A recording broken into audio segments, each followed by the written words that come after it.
Dan hari ini saya pengen ngucapin selamat datang di acara Acer Day 2020 webinar series. Pertama-tama, saya mau ngucapin terima kasih nih buat teman-teman yang udah luangin waktunya. Terus spesialnya untuk para pembicara nih yang udah ngeluangin waktunya siang-siang seperti ini. Jadi apa kabar semuanya? Mudah-mudahan dalam keadaan yang sehat selalu. Mudah-mudahan kita aktivitasnya lancar-lancar terus. Jadi, selama kurang lebih 2 jam ke depan, kita akan ngikutin sharing session dan diskusi seputar bisnis online. Bersama para narasumber SRD 2020, webinar ini akan mengangkat new normal, new way biar sukses berbisnis online di masa pandemi. Nah, seperti yang kita ketahui, di masa pandemi ini kan semua jadi serba menantang, ya, jadi serba sulit, tapi bukan artian kalau misalnya kita harus menyerah.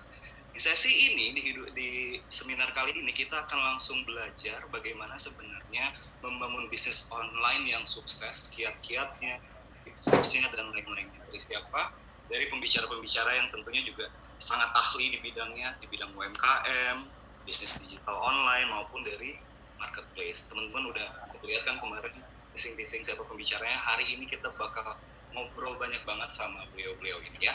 Jadi teman-teman, kita akan mulai acaranya secepat mungkin, sebentar lagi lah kurang lebih. Nah, karena acara udah memulai, kemarin mungkin teman-teman udah lihat nih pembicaranya siapa aja. Nah, saya mau memperkenalkan kembali siapa aja yang bakal menemani kita 2 jam ini. Jadi saya mau say hi dulu nih sama Ibu Francisca Maya, the Head of Marketing Acer Indonesia. Halo. Halo, Halo Yuda. apa kabar? Sehat? Sehat pasti, harus sehat. Oke. Lalu yang kedua kita ada Ibu Dewi Meisari Karyanti selaku co-founder UMKM Indonesia dan Ketua Komite Bidang Kajian Apindo. Selamat siang Ibu Dewi. Siang semuanya, salam semangat selalu. Mantap. Yang ketiga, kita ada Ibu Amelia Octavia Iman selaku VP Trade Partnership IT and Kamera dari Blibli.com. Siang Mas Yuda, siang. Baik. Nah ini kalau yang terakhir nih kayaknya nggak usah dikenalin juga udah tahu. Gak gitu bang, banyak yang nggak kenal.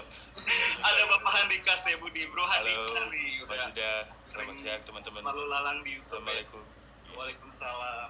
Selaku founder DK Laptop dan Gadget Enthusiast dari DK ID. Jadi semoga sehat semua nih teman-teman. Terima kasih, saya mengucapkan terima kasih lagi buat teman-teman berbicara karena udah meluangkan waktunya untuk kita semua di sini. Jadi gak lama-lama langsung aja kita mulai. Saya persilahkan untuk Ibu Francisca Maya selaku Head of Marketing Acer Indonesia untuk memberikan pembukaan untuk acara ini biar kita bisa langsung belajar. Silakan Ibu Francisca. Terima kasih Yuda dan terima kasih teman-teman yang sudah ada di sini. Selamat siang dan selamat datang teman-teman peserta Acer Webinar Bisa Upgrade Terus dengan topik kali ini New Normal, New Way, Kiat Sukses Berbisnis Online di Masa Pandemi. Hari ini saya senang sekali bisa berada di sini bersama para pembicara, ada Ibu Amelia, Ibu Dewi, Bapak Handika, dan moderator Pak Yuda tentunya ya, untuk bisa sedikit berbagi pengalaman dan pengetahuan yang semoga berguna untuk kita bisa sama-sama melewati masa pandemik yang sulit ini. Terima kasih atas kehadiran Bapak Ibu sekalian di acara webinar Acer kali ini yang merupakan salah satu rangkaian kegiatan Acer Day 2020 yang sedang berjalan dari tanggal 12 Agustus kemarin sampai dengan nanti 30 September. Nah, Acer Day sendiri adalah acara tahunan Acer sebetulnya. Tidak hanya di Indonesia tetapi juga di Asia Pasifik. Acer Day adalah bentuk nyata dari komitmen Acer untuk selalu ingin dekat dan menjadi bagian dari keseharian pelanggan, mitra bisnis kami, karyawan, dan tentunya semua fans Acer yang ada di Indonesia dari Sabang sampai Merauke. Saya share screen saya sebentar ya, Ida, sebentar. Boleh dong. Saya nggak punya PPT, saya hanya punya website. Sebentar, saya jelaskan, nanti saya jelaskan. Oke. Bisa produktif terus adalah tema yang diusung oleh Acer Day tahun 2020 ini karena Acer juga ingin menjadi bagian dari aktivitas produktif pelanggan di masa pandemi ini. Acer Day 2020 hadir dengan memberikan banyak kejutan, penawaran menarik, keriaan, keseruan yang tentunya ya namanya acara tahunan kita bikin yang bisa dibilang ya paling besarnya lah.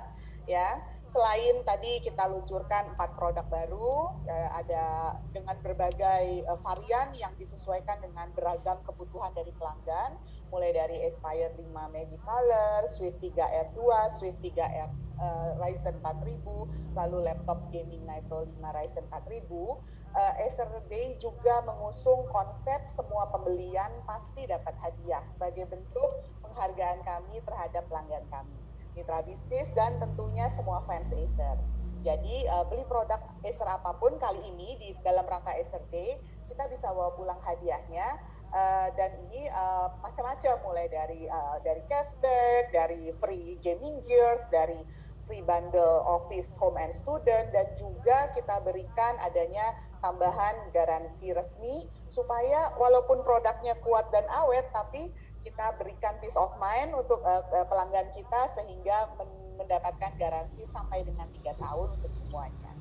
Ya, tadi di samping inovasi, kita juga pada kesempatan ini kita melakukan banyak aktivitas seru yang berhadiah maupun produktif di sosial medianya Acer, dalam rangka termasuk webinar kali ini dengan mengusung umbrellanya adalah bisa upgrade terus. Yang akan hadir tidak hanya topik hari ini, tetapi akan ada beberapa topik berikutnya dan juga berbagai pembicara lainnya yang kita berharap semoga bisa bermanfaat bagi pesertanya.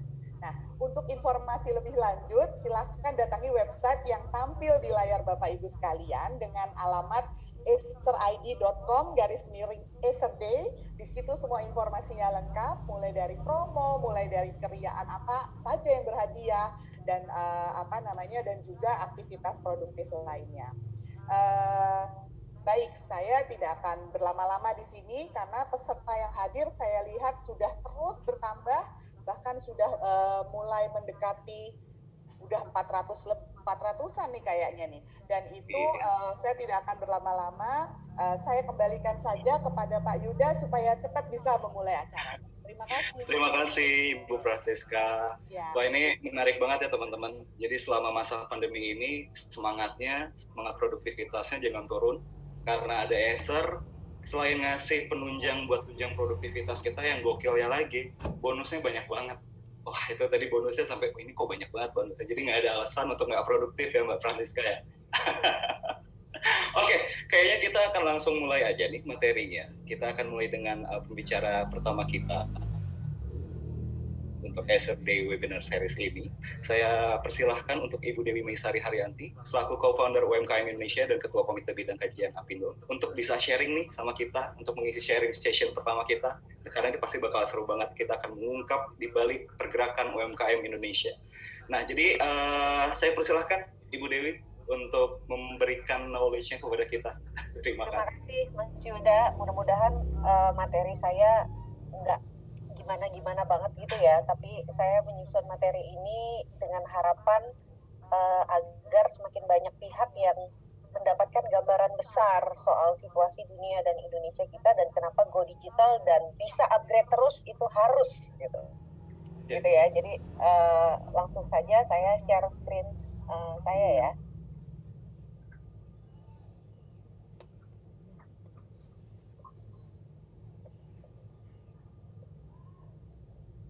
Share screen. Nah, ini dia.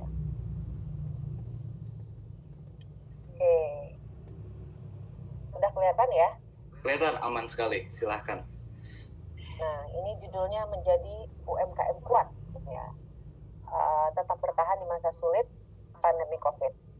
Nah, langsung saja saya ingin memberikan gambaran besar kepada kita semua gitu ya, bahwa di dunia kita maupun di Indonesia potretnya kurang lebih sama, tapi yang ingin saya tampilkan di sini dan mengajak teman-teman untuk menjadi lebih aware adalah soal adanya potret ketimpangan aset global gitu. Nah, jadi di pengalaman kami mendidik usaha mikro khususnya yang omsetnya di bawah 20 juta sebulan, itu rata-rata masih belum tahu apa bedanya aset sama pendapatan. Nah gitu. Nah ini potret yang kami tunjukkan ini adalah aset gitu ya. Pendapatan itu kan contohnya gaji, omset omset kita jualan gitu ya, dapat 10 juta sebulan, 20 juta sebulan. Nah, tapi kalau misalnya pendapatan kita itu lebih besar daripada pengeluaran, kan kita bisa nabung.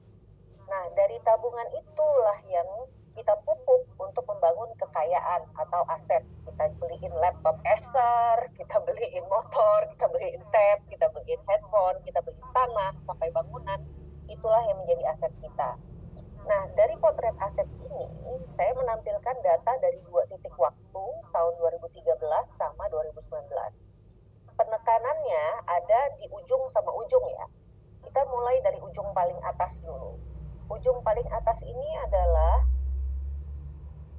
data tentang 32 juta penduduk dunia yang kekayaannya di atas 1 juta dolar atau di atas 10 miliar.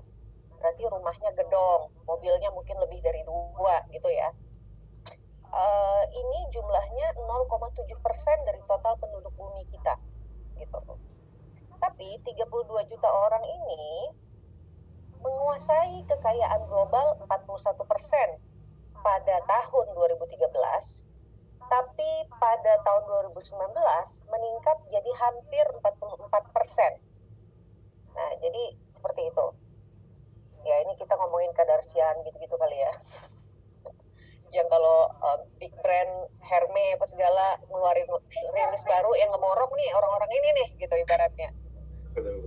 Nah, terus yang paling bawah, saya mau yang paling bawah, ini ada 3,2 miliar penduduk bumi yang asetnya di bawah 10.000 dolar alias sekitar di bawah 150 juta.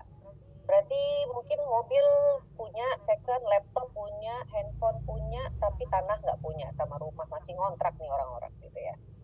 Nah, ini jumlahnya 3,2 miliar orang atau hampir 69% penduduk bumi pada tahun 2013. Pada tahun 2019 turun proporsinya, alhamdulillah, berarti ada yang naik ke atas, ada yang naik ke kelas menengah, turun jadi 56% ini. Tapi yang bagi saya lumayan miris adalah bahwa teman-teman kita yang di bawah atau biasa akademinya itu suka nyebutnya bottom of pyramid, people at the bottom of pyramid, orang-orang bottom of pyramid, ini dia 3,2 miliar orang ini bersatu menyatukan kekayaannya itu hanya punya kontribusi 3% dari total kekayaan global pada tahun 2013. Nah, sementara 32 juta orang ini tadi ngumpulin kekayaannya kontribusinya 41%. Dan pada tahun 2019 ini teman-teman kita at the bottom of pyramid menyatukan, kalau mereka gotong royong nih ngumpulin aset mau lawan kapitalis atau apalah gitu kata dia gitu ya, lah mereka nyatuin kekayaannya aja cuma 1,8% dari total kekayaan global. Jadi terjadi penurunan. Di saat di satu sisi kita bahagia, teman-teman kita ada yang naik ke kelas kecil dan menengah gitu ya, ke pendapatan menengah gitu, tapi yang di bawah ini lebih menderita hidupnya. Yang bertahan di bawah ini lebih menderita hidupnya karena rata-rata pendapatannya, rata-rata kekayaannya naik. Turun. Rata-rata kekayaannya turun. Pada tahun 2013 itu sekitar 2.276 dolar kekayaannya rata-ratanya. Pada tahun 2019 turun menjadi 2.185 dolar. Nah, di sini saya pengen, karena kita bakal ngomongin bisnis, harapan saya kita semua jadi pebisnis yang berjiwa sosial, gitu ya. Nah, itu harapan saya. Jadi kita bisa mengangkat banyak orang naik ke atas. Nah, berikutnya lagi yang saya pengen juga sharing di sini adalah soal keresahan pribadi saya, soal semakin meningkatnya pengangguran lulusan universitas. Jadi tahun 2008 itu hampir 600.000 lulusan universitas, 6,4% dari total penganggur. Tapi di tahun 2019 ini ada hampir 840.000 lulusan universitas yang nganggur, alias sekitar 12,3% dari total yang nganggur. Nah, ini daripada nganggur mendingan jadi reseller atau jadi dropshipper produk-produk UKM yang unggul gitu kali ya. Jadi kita bisa produktif, atau belajar dari Mas Handika, belajar dari Mbak Amelia, semuanya ini semuanya sekarang sebenarnya modal rajin mainin jempol nih kita bisa dapet cuan sebenarnya. Nah nanti ilmu itu dari teman-teman yang lain, saya ngasih problem aja yang sakit-sakit aja saya kasih. Nah di situ ya, di sini itu temanmu saya mengajak ayo kita berjiwa produktif gitu. Lalu apalagi concern saya pengen, ini banyak data yang saya tampilkan tapi saya pengen nampilin yang paling kanan atas ini yang pertumbuhan output. Nah, pertumbuhan output ini maksudnya apa? Ini adalah peningkatan omset. Nah, jadi ada pelaku usaha di Indonesia ini jumlahnya 60-an juta, tapi hampir 99 juta itu usaha mikro. Yang tadi omsetnya kurang dari 25 juta per bulan yang saya bilang tadi itu. Nah, teman-teman kita yang mikro ini, kita lihat yang garisnya hijau di sini ya, tingkat pertumbuhannya, kok ada back sound ya? Kok ada kayak mantul gitu? Ya, ada feedback. Coba dicoba jalan. Ada feedback. Nah, sekarang udah enggak. Aman. Nah, sekarang udah enggak. Siap. Nah, teman-teman kita yang usaha mikro ini belum masih ada feedback. Dari mana ya itu? Aman. Jadi lanjut kita coba. Oke. Teman-teman kita yang usaha mikro ini tumbuhnya, ini kita lihat di sini ya, di bawah sini. Dia itu selalu tumbuh lebih rendah daripada pertumbuhan nasional. Nah, jadi pertumbuhan nasional, kita senasional itu tumbuh 5% setahun. Nah, teman-teman kita yang mikro ini cuma tumbuh sekitar 2%-an, 4%-an gitu di bawah ini. Nah, ini yang saya tuh concern gitu. Karena apa? Karena ternyata teman-teman kita yang pelaku usaha mikro ini merupakan para pihak yang membuat perekonomian nasional kita itu jadi susah lari cepat gitu. Jadi ibaratnya nih ada usaha kecil nih, yang kecil ini yang justru lincah nih, ini yang omsetnya di atas 300 juta sampai 2,5 miliar setahun. Ya, ini teman-teman kita di kecil ini yang lincah, dia justru geliat dia yang membuat perekonomian kita bisa tumbuh. Tapi karena perekonomian nasional itu kan pertumbuhan ekonomi mikro yang terus kecil, yang menengah, terus besar, dibagi gitu kan ya, dibagi secara proporsional, akhirnya pertumbuhan nasional kita tertarik ke bawah gara-gara pertumbuhan yang rendah dari segmen pelaku usaha mikro ini. Nah, sehingga cocok banget sama teknologi, dan selalu concern kami di UKM Indonesia adalah kita pengen banget promote, ayo pelaku usaha mikro naikin omset, caranya harus pakai teknologi. Nah, ini mudah-mudahan nanti Acer ada lanjutan kolaborasi nih sama UKM Indonesia setelah ini supaya teman-teman makin banyak yang mau mengadopsi teknologi gitu. Sebentar. Maaf ya, back sound, ada anak saya 2 orang sebelah saya. Suasana WFH. Suasana WFH. Nah, tapi teman-teman saya juga mau curhat sedikit gitu ya. Jadi pengalaman saya 10 tahun mengedukasi atau memberdayakan usaha mikro khususnya gitu, itu tuh susah atau ya kalau lebih optimis susah gampang gitu lah ya. Salah satunya adalah ternyata nggak semua orang mau usahanya lebih besar. Anak mama sayang.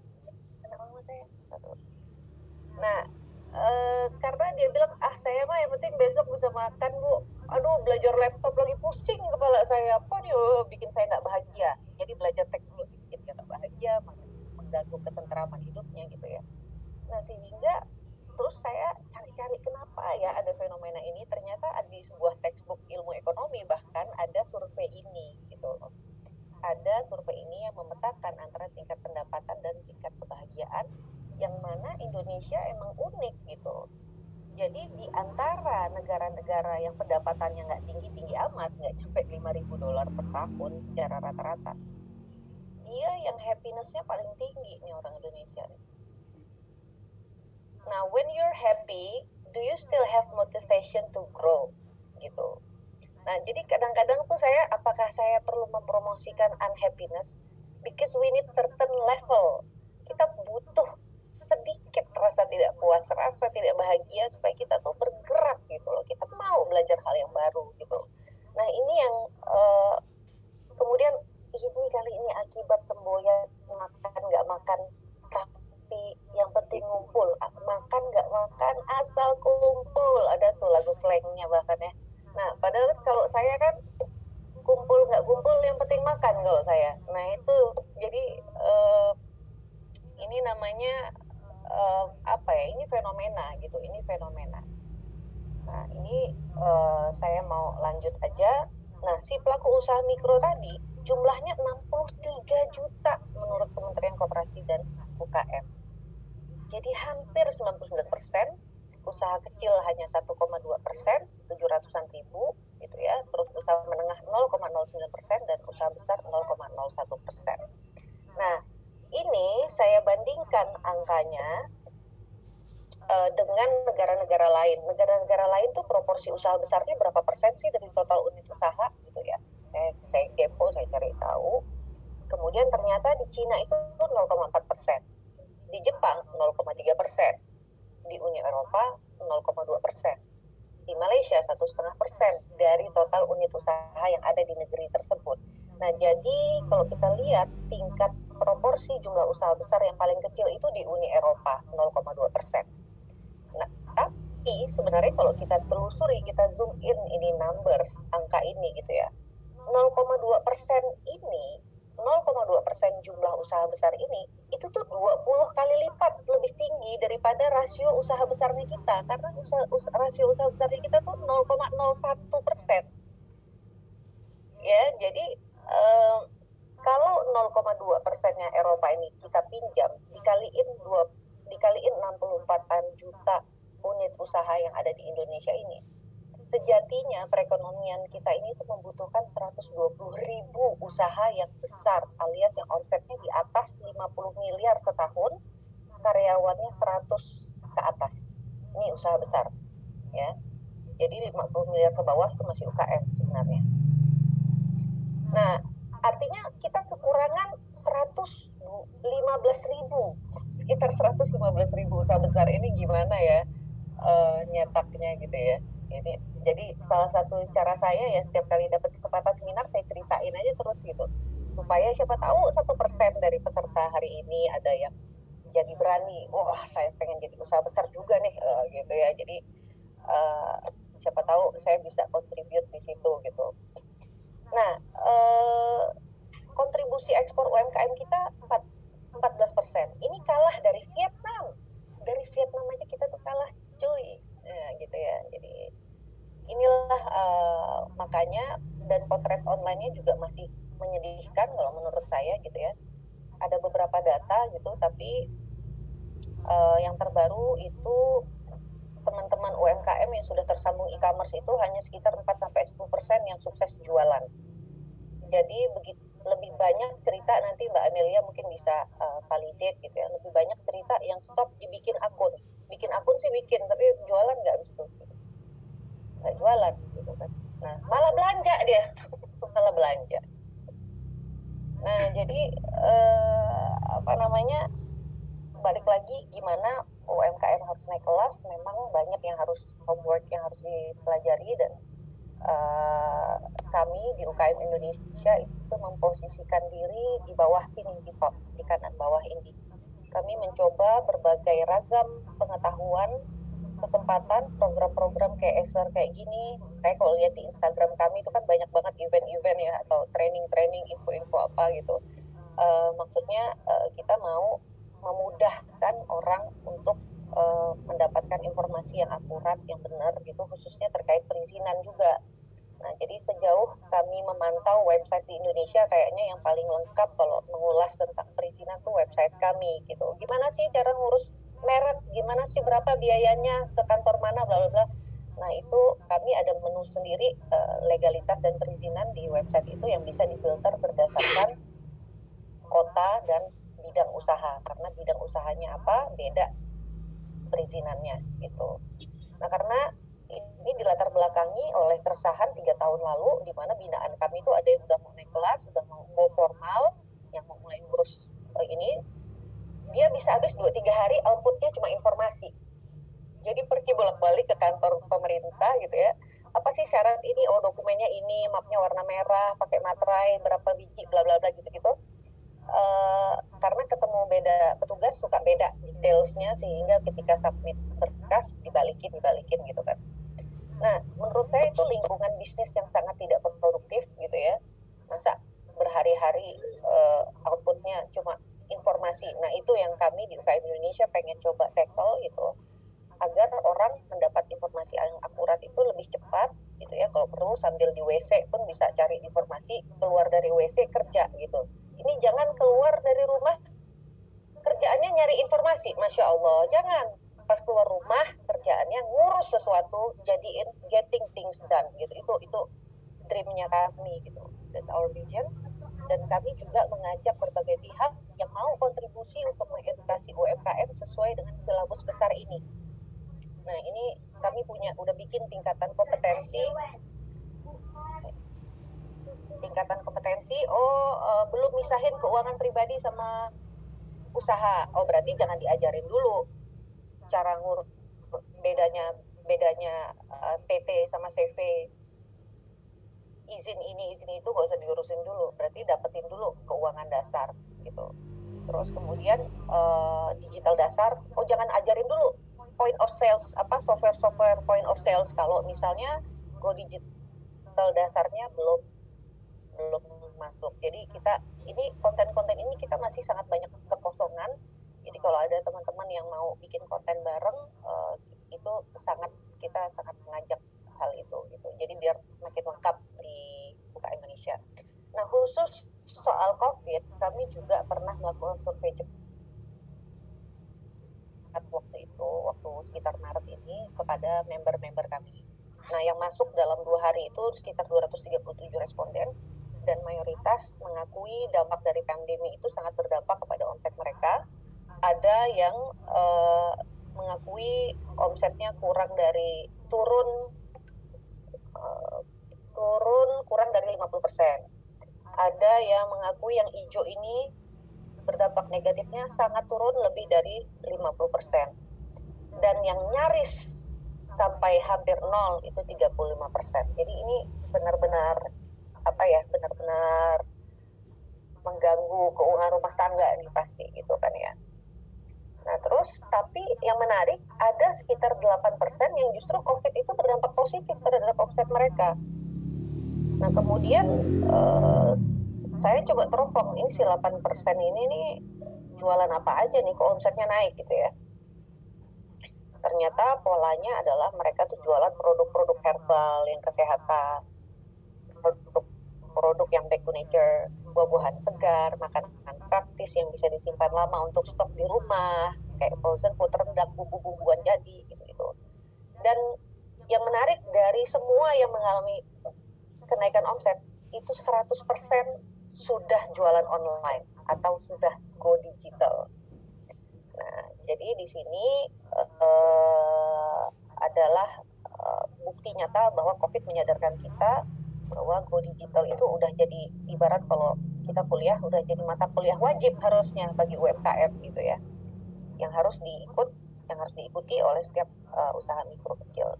Nah, terakhir saya mau menyampaikan poin menarik. Nah, jadi kami basisnya kan di LPM FEUI ya, Hak Cipta UKM Indonesia itu atas nama Universitas Indonesia pendaftarannya. Nah, jadi kami memang ada aktif di riset-riset juga. Nah, kami tarik sampel tahun lalu, kita punya yang namanya indeks kesiapan UMKM naik kelas. Nah, ada 9 kelas nih, ada tradisional utama, tradisional teladan, sampai paling tinggi modern teladan. Nah, ini adalah memotret modernisasi dan profesionalisme manajemen bisnisnya dari aspek SDM, operasional, pemasaran, dan lain-lain. Ada 12 aspek yang dinilai di sini. Nah, yang mau saya tunjukkan adalah pada tahun 2019, tahun lalu, itu pelaku UMKM mayoritas ada di kelas tradisional utama dan tradisional teladan. Nih, 2. Tapi tahun ini yang baru saja kami potret, reportnya belum rilis resmi gitu, makanya slide ini belum bisa di-share, tapi nanti sebagian besar hasilnya bisa teman-teman kepoin di website UKM Indonesia, nanti saya bisa share linknya. Nah, ini 2020 sedang COVID. UMKM kita sudah naik. Modusnya ada di level berkembang dan tradisional teladan. Diteropong lagi. Kenapa? Gara-gara COVID, jadi terpaksa memperbaiki manajemen dan terpaksa mempercepat diri untuk belajar go digital. Akhirnya the power of the pivot. Nah, jadi mungkin orang Indonesia yang bahagia banget itu tadi di awal saya sampaikan, memang mungkin kita tuh baru bisa unleashing our potentials itu kalau terancam kali ya. Apa perlu diancam terus Indonesia nih supaya produktivitas kita naik gitu ya. Nah, ini salah satu hal menarik bagi saya sebagai peneliti juga gitu loh. Karena di tengah Covid kok malah makin baik nih pola manajemen usahanya gitu. Nah, jadi kira-kira itu yang bisa saya share, dan banyak juga dari praktis member-member kami yang kami polakan gitu ya, mereka jadi kreatif gara-gara COVID ini. Yang pertama, strategi bangkitnya nurunin harga udah pasti lah ya gitu ya, menurunkan harga, nurunin profit, diskon terus gitu ya. Nggak untung, yang penting ada cash masuk, dan jangan sampai brandnya dilupakan. Jadi kalau misalnya gara-gara COVID tutup, nggak jualan 2-3 bulan, itu kan nanti orang susah lagi kita ngingetin lagi gitu kan ya. Jadi nggak apa-apa lah diskon dulu, yang penting tetap eksis dulu gitu. Yang kedua, berhemat, mengurangi jam operasi, musyawarah, ada juga yang musyawarah dengan pegawainya secara terang-terangan, ngasih tahu omsetnya tuh sekarang segini, gini. Kalau Anda mau pergi, silakanlah pergi. Tapi kalau mau tetap bantu saya, gaji turun, boleh nggak kita sama-sama gaji turun? Nah, ada yang kayak gitu. Dan kebanyakan hasilnya karyawannya mau gaji turun. Ya iyalah, mendingan gaji turun daripada gak ada kerjaan, ya nggak? Nah, jadi itu yang kedua, berhemat. Yang ketiga, membidik peluang lain yang ada di depan mata, shifting sementara. Misalnya gini, yang awalnya jualan jus, terus gara-gara COVID orang-orang pada di rumah, pada punya waktu bikin jus sendiri, kagak males lagi gitu ya. Akhirnya dia ganti, yang tadinya jualan jus jadi jualan buah mentah, jadi jualan buah gitu. Yang tadinya jualan kopi di kafe jadi jualan bubuk kopi gitu kan ya. Terus yang tadinya jualan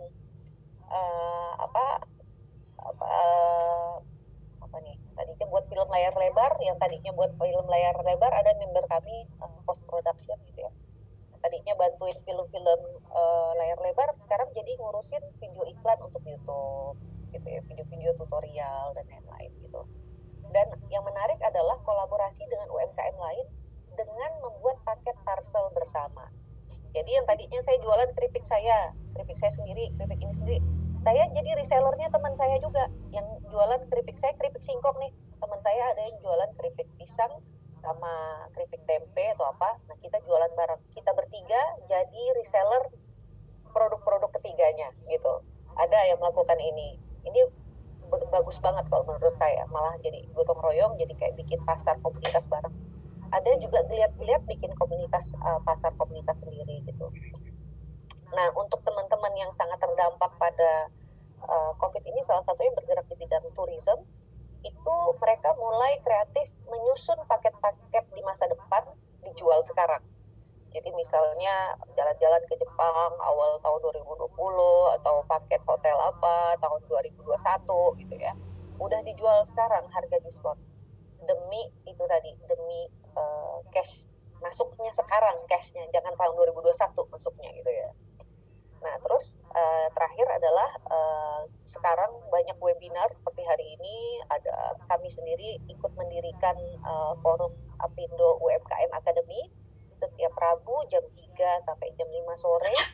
Itu hadir, pasti ada membahas tema macam-macam. Jadi teman-teman kalau yang mau dapetin ilmu, sharing, nanya, itu ada forumnya, kita siapkan seminggu sekali gitu, jam 3 sampai jam 5. Nah, itu dia waktu, karena banyak webinar makin banyak waktu untuk belajar. Nah, jadi saya berharap teman-teman juga bisa mengoptimalkan waktu ini untuk misalnya sesederhana merenungkan logo saya udah bagus belum ya, memperbaiki logo, mendesain ulang gerobak supaya lebih menarik gitu ya, atau mengikuti pelatihan online seperti sekarang, dengerin podcast, baca artikel, contohnya di UKM Indonesia banyak banget artikel, benahi keuangan, mulai pisah-pisahin rekening. Sekarang juga gara-gara COVID banyak bank yang bisa melayani pembukaan rekening baru online, nggak usah ke bank. Nah ini saat yang tepat, pisahkan tuh, bikin tuh rekening khusus untuk bisnis, jangan campurin dengan rekening pribadi gitu. Mulai gaji diri sendiri, jadi biar kalau mau belanja GoFood dulu untuk diri sendiri pakai rekening pribadi, tapi untuk beli bahan baku bisnis pakai rekening bisnis. Jadi bisa gunakan waktu itu. Nah jadi itu aja sih kalau dari saya kurang lebih ya. Jadi semoga bisa menambah wawasan kita bersama. Yang pasti kalau kita terus positive thinking, ini udah banyak buktinya bahwa COVID itu bukan alasan untuk kita menyerah. Malah sudah banyak contoh-contoh gara-gara COVID kita kepepet, lalu kita jadi kreatif gitu.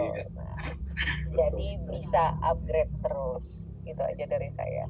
Terima kasih atas kesempatannya Mas Yuda. Thank you banget nih Ibu Dewi Maisari dari UMKM Indonesia. Jadi di sesi ini kita dikasih tahu ternyata fakta-fakta di balik kenapa pentingnya banget UMKM Indonesia, and hopefully kita semua bakal jadi part of kurangnya 120.000 UMKM tadi itu. Dan saya juga lagi usaha. Bener kan? Juga lagi usaha. Harus nih, pokoknya ini 438 ini jadi part of 120.000-nya tadi itu nanti. Iya. Dia hal yang menarik, nggak hanya data-data yang kita tahu nih teman-teman. Jadi kita juga tahu banget kalau ternyata menjadi seorang entrepreneur di start dari UMKM itu startnya dari mindset. Jadi nggak harus belajar teknikal, tapi perkuat mindset. Dan lucunya lagi, jangan sampai mindset kita tuh baru optimal kalau kepepet doang nih. Benar nggak nih? Iya, itu. Harus dilatih dari awal. Pengennya saya sih kita jadi kurangilah kebahagiaan itu gitu. Iya, betul. Jadi Harus punya hiu ya di belakang kita biar ngejar terus. Iya, gitu loh. Kurangilah, jangan bahagia-bahagia amat lah kayak yang tadi tuh gitu loh. Iya, betul.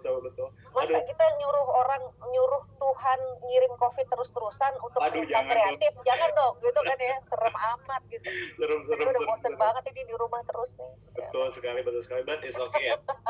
Biasanya yang penting momen ini harus bisa dijadikan momen untuk upgrade terus nih, kayak semangatnya Esar ya. Mudah-mudahan teman-teman semua yang dari sini udah dapat data-data dari Bu Dewi, udah dapat insight bagaimana cara untuk rekonsiliasi saat COVID, memulai usaha saat COVID. Mudah-mudahan bisa menjadikan dasar kalau butuh informasi lebih lengkapnya mungkin bisa main-main ke UMKM Indonesia ya, Ibu Dewi ya. UKM Indonesia. UKM Indonesia. Itu kita kasih nama kayak gitu karena dreamnya mudah-mudahan si mikro jadi kecil gitu. Iya, jadi banyak yang besar. UMKM-nya dihilangin gitu. UKM Indonesia aja. UKM aja langsung. Ada kecil. Oke, thank you banget nih Bu Dewi. Jadi mau ngingetin juga teman-teman untuk yang pengen bertanya nih, pasti udah banyak banget pertanyaannya karena data-datanya juga udah banyak dilempar oleh Ibu Dewi. Nanti silahkan diisi di sudut kanan bawah itu ada Q&A box. Jadi teman-teman tinggal tanya aja, nanti kita akan pilih pertanyaannya untuk dibahas di akhir sesi tanya jawab nanti ya. Oke, Bu Dewi, thank you sekali nih sharing-sharingnya. Kita akan coba move ke pembicara selanjutnya. Asik. Nah, ini kita nggak akan nge-review gadget hari ini. Enggak. Tapi kita bakalan coba untuk gali-gali ilmu dan dapur dari Mas Handika Setiabudi ini. Jadi kalau gue cari gadget udah pasti main ke YouTube-nya, lihat-lihat dulu, review oke, baru ambil keputusan. Nah sekarang kita semua berkesempatan untuk ngobrol langsung, dengerin nih dari Mas Handika kiat-kiatnya sebenarnya seperti apa nih untuk menjadi seorang YouTuber, punya bisnis pula. Wah, ini kayaknya udah jadi dream semua orang nih Mas Handika, dream milenial nih. Jadi tanpa berlama-lama, saya persilahkan nih Mas Handika untuk sharing-sharing sama kita. Silakan Mas Handika. Makasih banyak Mas Yuda. Selamat siang semuanya. Jadi Assalamualaikum warahmatullahi wabarakatuh. Saya perkenalkan, saya Handika Setiabudi. Ini pertama kali saya ikut webinar ya. Biasanya di YouTube dan bisa diedit, kalau ini langsung live gitu kan. Nah, saya juga mau berterima kasih kepada Bu Dewi tadi. Saya dapat banyak banget inspirasi. Dan saya mau menggarisbawahi dulu tahun 2013 itu memang saya membuka usaha itu karena rasa takut. Jadi takut nggak bisa makan. Intinya kalau menurut saya sih buat yang data Bu Dewi tadi yang belum bekerja dan pengangguran, ciptakan rasa takut biar kita itu jadi semangat gitu. Bener, kurangi happiness, menurut saya itu udah bener banget. Nah, di sini saya akan coba share screen, cuman data saya nggak seperti datanya Bu Dewi ya. Data saya ini data pengalaman, jadi data experience saya aja. Saya coba untuk share screen di sini berarti. Boleh, silakan. Nah, kemudian kita full screen. Nice. Udah Mas ya? Oke, tinggal di share screen aja. Nah, gitu. Mantap. Bentar, nomor 1. Nah, jadi pada tahun 2013, kalau Bu Dewi tadi bilang kita harus ngikutin teknologi, tahun 2013 itu saya udah ikutin teknologi. Jadi ada website e-commerce juga. Saya nggak mempromosikan website ini ya, namanya Fiverr. Jadi Fiverr ini sebuah e-commerce yang kita bisa jual beli jasa di sini. Kalau di Indonesia ada namanya project.id kalau nggak salah. Jadi kita bisa, saya punya prinsip kalau misalkan saya di hutan tapi ada internet, saya pasti masih bisa dapat uang. Karena menurut saya teknologi ini benar-benar memudahkan gitu.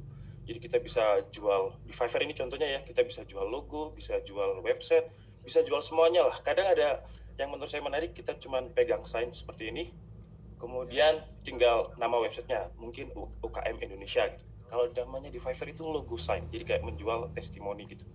Nah, jadi pada tahun 2013 saya join Fiverr. Kebetulan saya di Malang ya. Di Malang itu sebenarnya kota, cuman kurang open-minded masyarakatnya. Jadi jalan 2 tahun di Fiverr ya karena gajinya dolar dan di Malang ini kebutuhannya nggak terlalu mahal. Jadi saya bisa saving nih. Saya bisa saving dan akhirnya bisa beli mobil murah-murahan gitulah. Cuman di Malang ini yang seperti yang saya bilang tadi, kurang open-minded. Dan mereka belum tahu tentang teknologi, saya sempat dikira piara tuyul. Jadi agak aneh juga.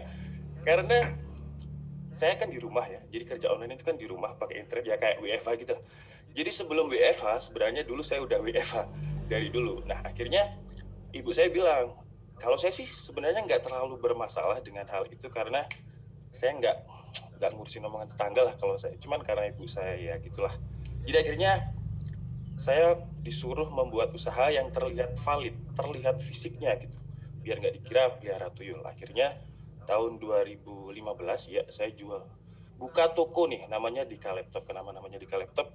Saya agak narsis sih. Dika ini singkatan dari nama saya, jadi Dika gitu. Jadi kayak gitu.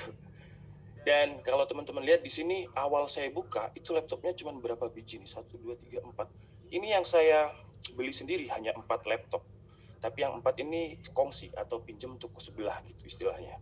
Nah akhirnya singkat cerita tahun 2020 sekarang berarti saya udah memiliki 4 toko yang semuanya di Malang dengan karyawan mungkin sekitar 20-an orang lah. Jadi dalam waktu 4 tahun saya udah bisa membuka 4 toko. Banyak yang, karena kan saya juga di YouTube juga, jadi nama DKID ini ya udah ada nasional lah kalau di YouTube. Kalau di toko enggak. Banyak yang minta untuk nama DKID ini di-franchise-kan. Cuman menurut saya enggak lah, nanti ngurusnya susah gitu. Nah, kemudian di sini saya akan coba sharing pengalaman saya tentang hambatan menjalankan usaha.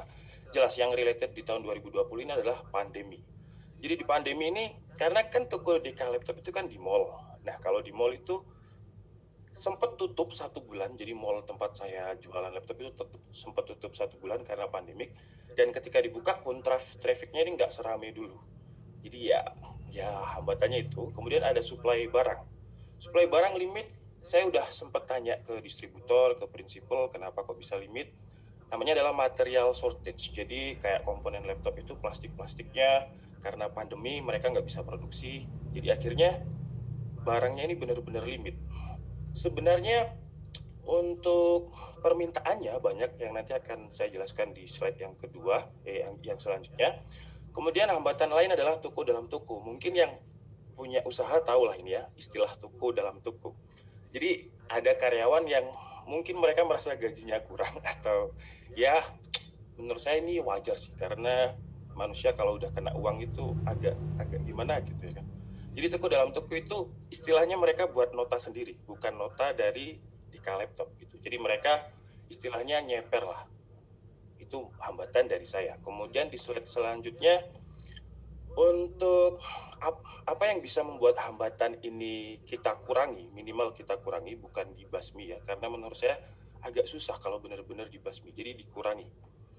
untuk hambatan yang pertama adalah pandemi. Jelas untuk mengatasi pandemi ini kita main di e-commerce. Contohnya Blibli, Mbak Amel ya. Cuman Blibli, sebenarnya saya ada Blibli, cuman kalau misalkan saya semuanya itu ikut e-commerce gitu ya, kan ada 5 nih yang besar, itu kayak mau meledak gitu otaknya. Jadi udahlah yang saya bisa aja. Nah, kalau untuk usaha saya yang di bidang laptop ini, jujur saya ikut yang 8% tadi Bu, yang usahanya naik ya 8% ketika pandemi. Karena kalau untuk segmennya laptop ini, kan banyak orang yang sekarang belajar dari rumah, kuliah dari rumah, daring, webinar, dan mereka butuh device, butuh laptop. Jadi kalau saya jujur aja dari segi pemasukan omset itu lebih banyak ketimbang yang ya ikutnya yang 8% tadi lah. Jadi meskipun traffic offline pengunjung yang datang ke mall tadi sepi, tapi online e-commerce itu ramai banget. Jadi kayak istilahnya memang ada 2 tipikal pembeli menurut saya. Kalau di laptop ya, karena saya jualnya laptop jadi tahunya di situ.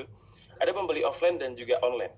Pembeli offline ini adalah pembeli yang suka nyoba. Jadi kalau misal ke toko itu dia bisa 3 jam dan belum memutuskan mau beli apa. Jadi mereka cobain dulu satu-satu.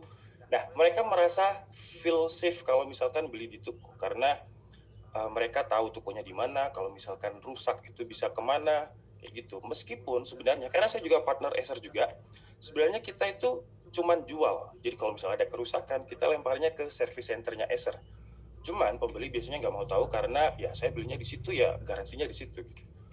Nah, jadi sekarang itu menurut saya pandemi pembeli itu dipaksa untuk beli online karena kan mall sekarang udah dibatasi pengunjungnya, kemudian pakai termogan ribet lah. Jadi mereka dipaksa banget untuk beli online.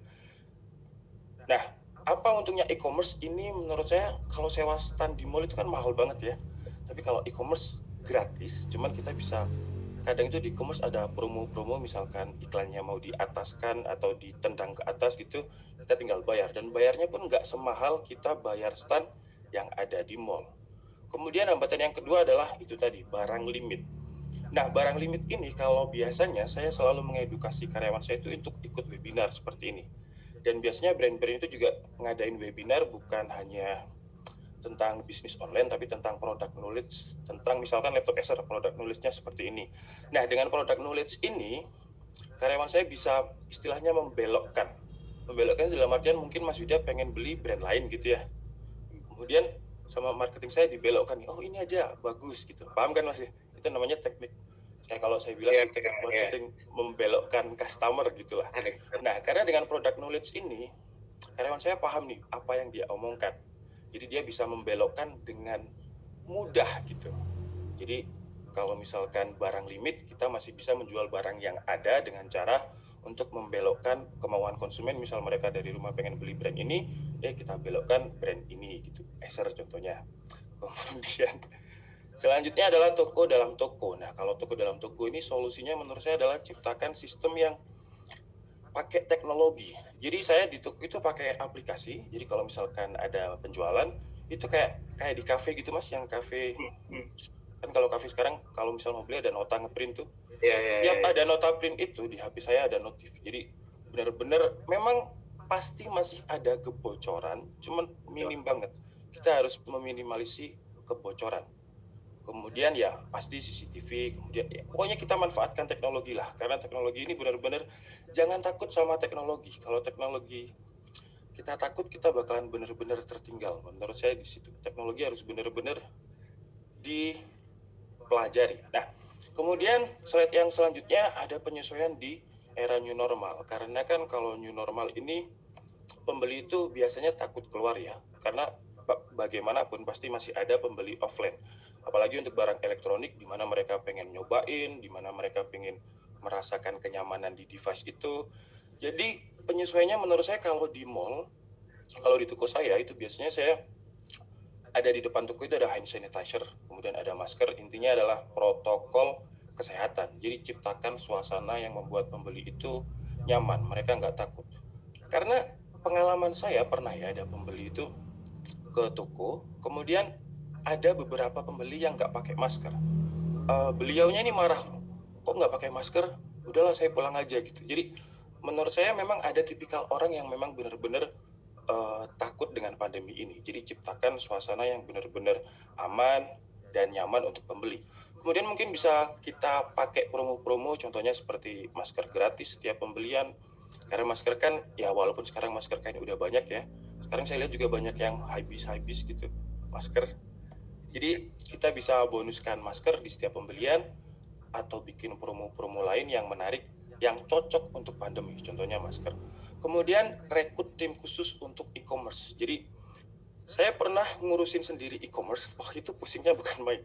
Karena e-commerce di Kredit kan lumayan banyak yang ngechat ya. Kadang itu misal pembeli yang satu ini pesennya laptop ini, sama admin packing saya dikirim laptop yang lain. Jadi ketuker gitu, Mas. Nah, ya.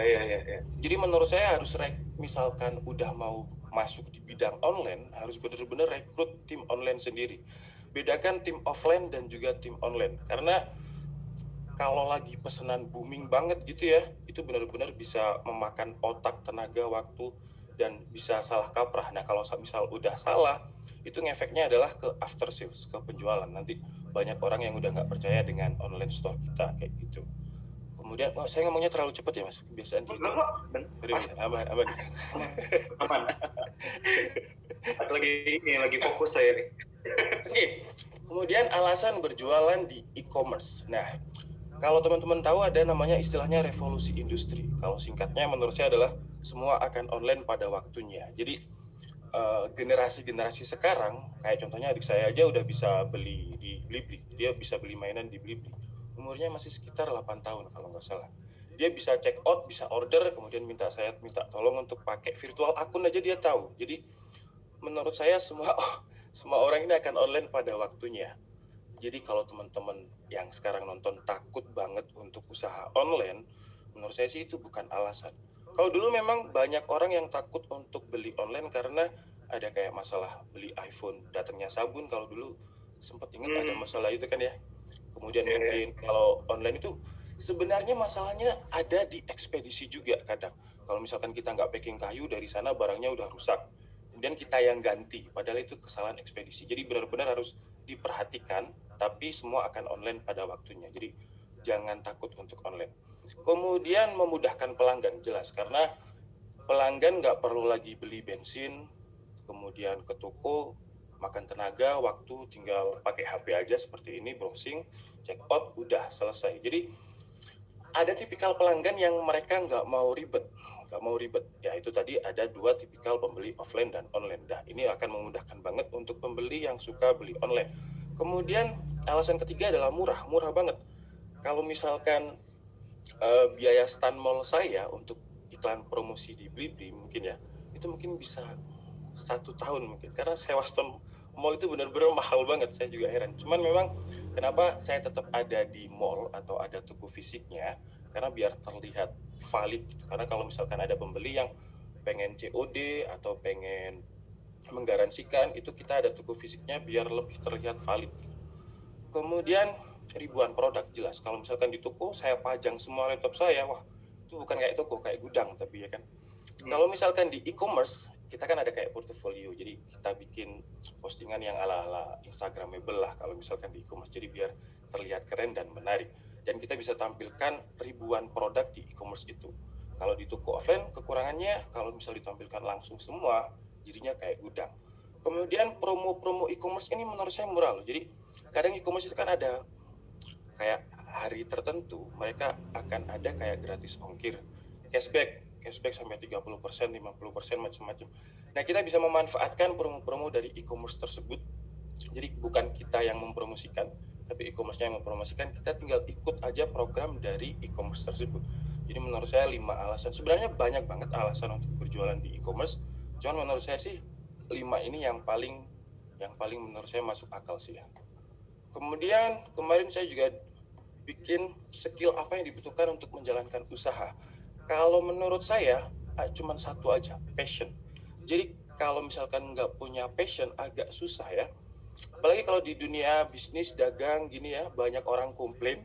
Kalau kita nggak passion, kita udah pasti frustasi banget. Apalagi kalau orang yang komplain itu marah-marahnya kayak ibu-ibu yang sen ke kiri terus belok kanan gitu kan, itu itu parah banget. Jadi kita harus punya passion, karena di awal membangun usaha menurut saya itu benar-benar susahnya minta ampun.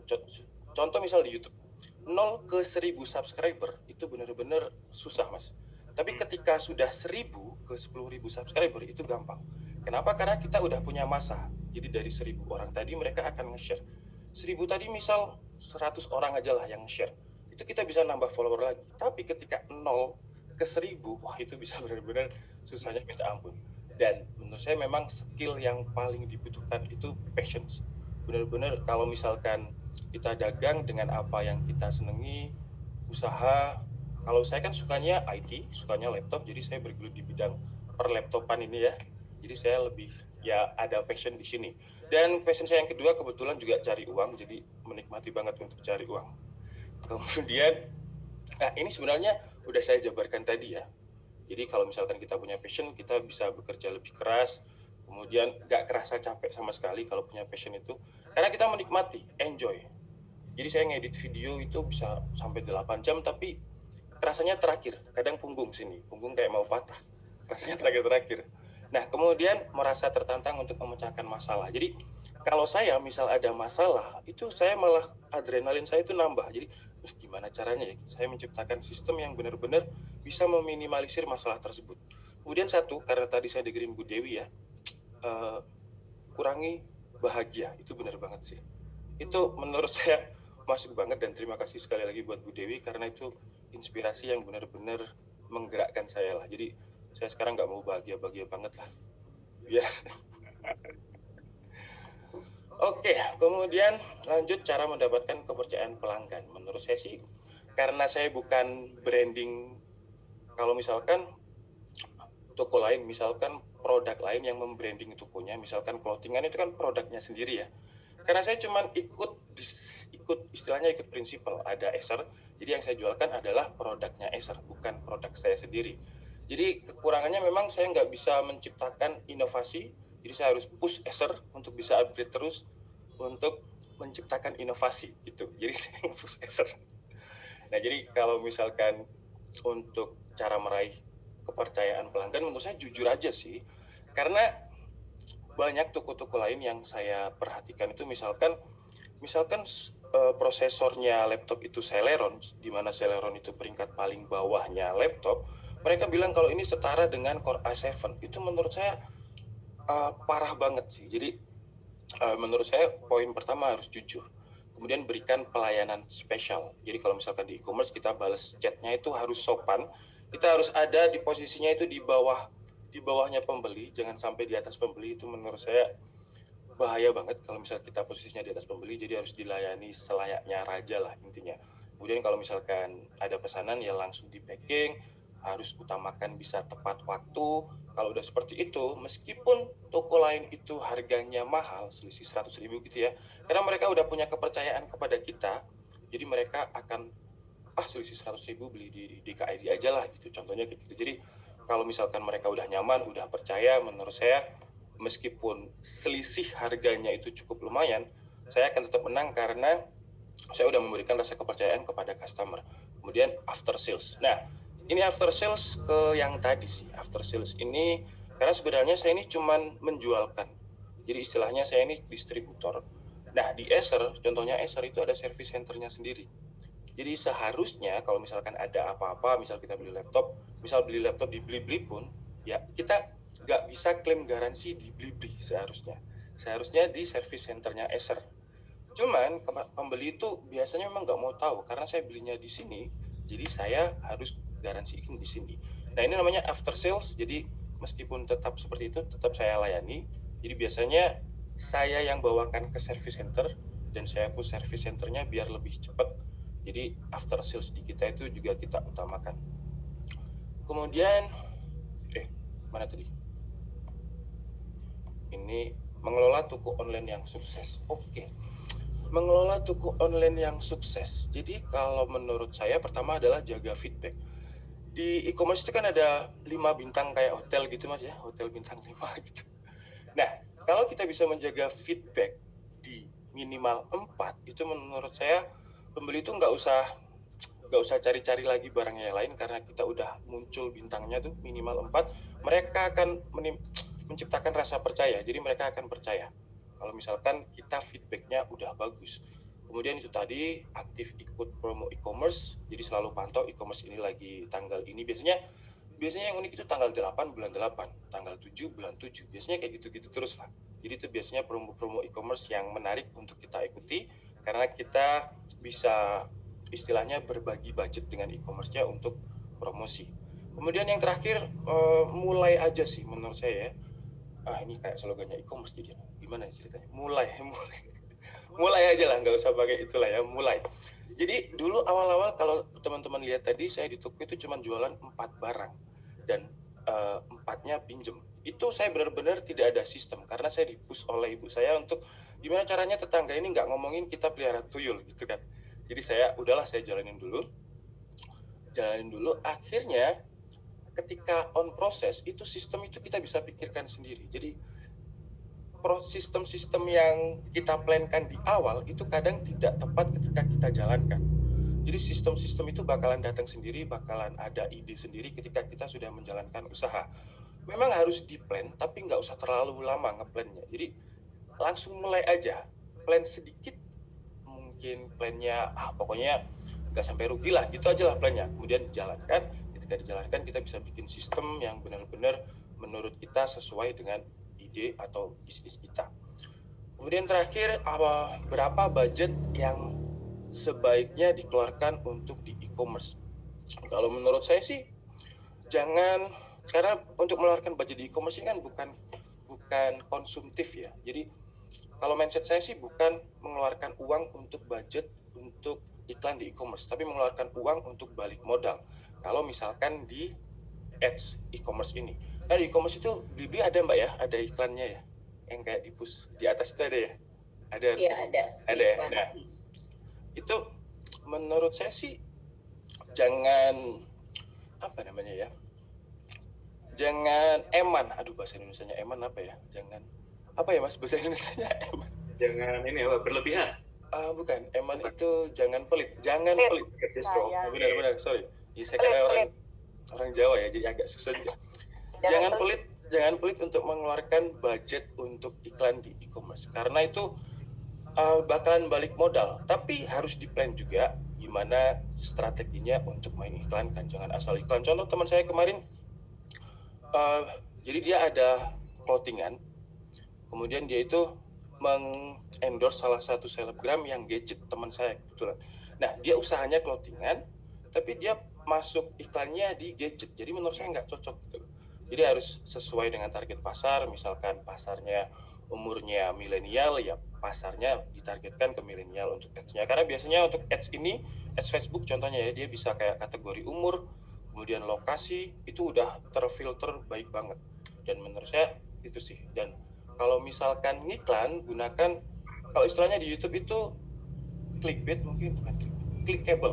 Nah, kalau misalkan gambar yang kita iklankan ini clickable, mungkin contoh, misal beli laptop gratis 1, beli laptop 1 gratis 1. Gak mungkin dong gratisannya laptop, rugi dong. Jadi gratisannya bisa kita pindah ke mouse atau ke screen guard.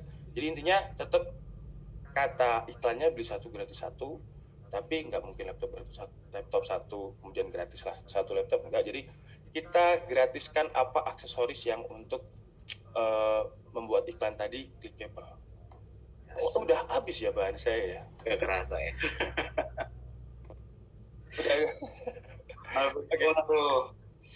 Udah habis mas materinya. Udah. Pas banget waktunya juga udah mepet nih.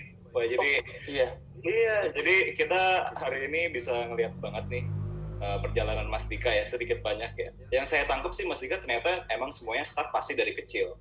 Karena kebanyakan orang ngelihatnya kan kita pas udah wah enak ya jadi YouTuber punya toko laptop, pasti banyak yang banyak yang pasti kayak gitu. Nggak ngelihat stepping stone dan stepping awalnya sebenarnya kayak gimana dari sini. Mungkin teman-teman bisa merubah mindsetnya kalau memang tadi yang saya highlight adalah harus dimulai, persiapan itu penting, cuman jangan kelamaan mikir. Jadi memang dan aja jalan. Maaf saya potong mas, kalau masih muda itu jangan main-main sih, karena saya umur 28 ini, kalau misalnya saya ngedit itu ya punggung udah sakit-sakitan. Jadi kalau masih muda itu mending kerja.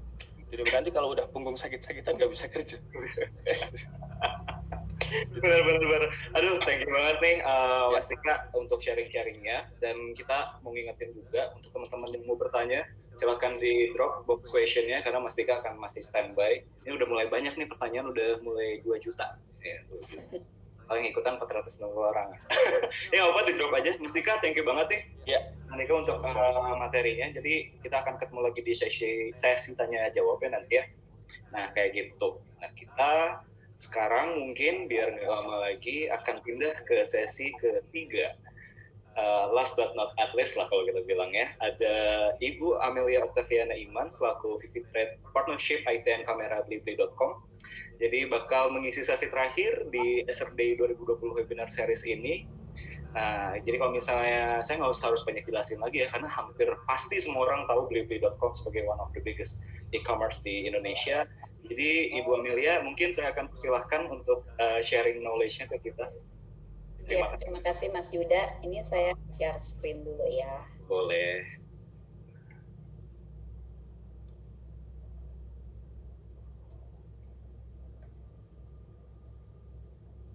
Sudah keluar belum? Sudah keluar. Sudah ya. Tinggal diperbesar saja Ibu. Oke. Selamat siang kepada para peserta ESRD webinar. Semoga semuanya dalam keadaan sehat dan masih tetap semangat di siang hari ini. Saya Amelia dari Blibli.com. Dalam kesempatan ini ingin sharing sedikit mengenai kiat-kiat berjualan secara digital di masa new normal. Key topics yang akan saya angkat hari ini bagi dalam 5 bagian utama. Pertama, ini kondisi customer Indonesia selama pandemi, terus peran e-commerce dalam membantu penjualan dalam era new normal, tips berjualan di e-commerce, ekosistem unik Blibli apa yang untuk membantu penjualan, serta fasilitas yang diberikan kepada seller di Blibli. Ini saya sharing satu survei yang menarik yang dijalankan oleh McKinsey. Jadi ini tentang sentimen pasar Indonesia selama pandemi. Persis seperti yang kata tadi Bu Dewi udah sharing ya, orang Indonesia tuh orang yang happy sekali. Jadi temuan pertama di survei ini, orang Indonesia tuh sangat-sangat optimistik. Jadi dari 49% dari hasil survei merasa percaya bahwa ekonomi Indonesia tuh bakal cepat pulih. Nah tapi walaupun mereka merasa begitu, 83% dari responden mereka harus hati-hati dalam cara spending mereka. Jadi terutama untuk barang-barang yang di luar basic ya, seperti makanan atau barang-barang rumah tangga. Nah, temuan yang kedua yang sebenarnya paling relevan di bahasan kita siang hari ini, ditemukan masyarakat Indonesia itu sudah benar-benar beralih ke digital. Jadi populasi Indonesia ini sangat besar, pengguna handphone, sosial media, media chat itu Indonesia itu udah masuk ke dalam ranking-ranking terbesar di dunia sebenarnya. Jadi apalagi dengan pandemi ini, masyarakat Indonesia tuh makin banyak yang beralih ke digital, terutama untuk entertainment, untuk silaturahmi, untuk belanja, untuk sekolah, dan banyak lagi. Dan hebatnya Indonesia itu punya 6 startup dengan status unicorn. Jadi sudah terbukti banget masyarakat Indonesia ini benar-benar melek digital.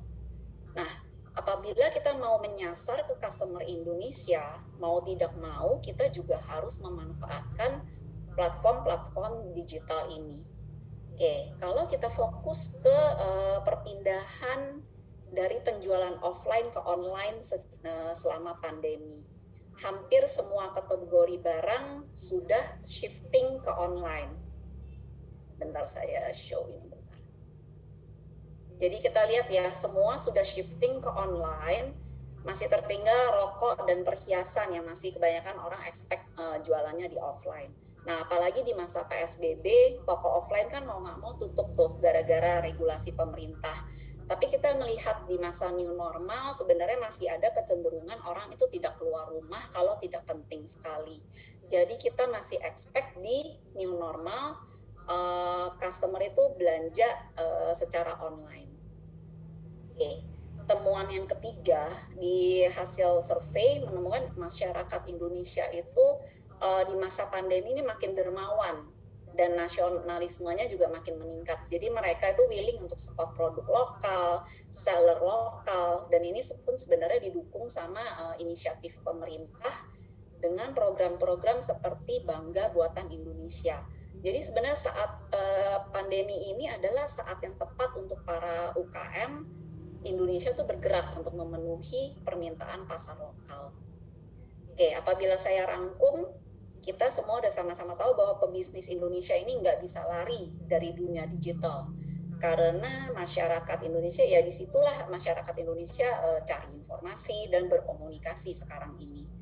Jadi tujuan pindah ke digital adalah untuk survive hari ini dan untuk besok-besok setelah pandemi selesai.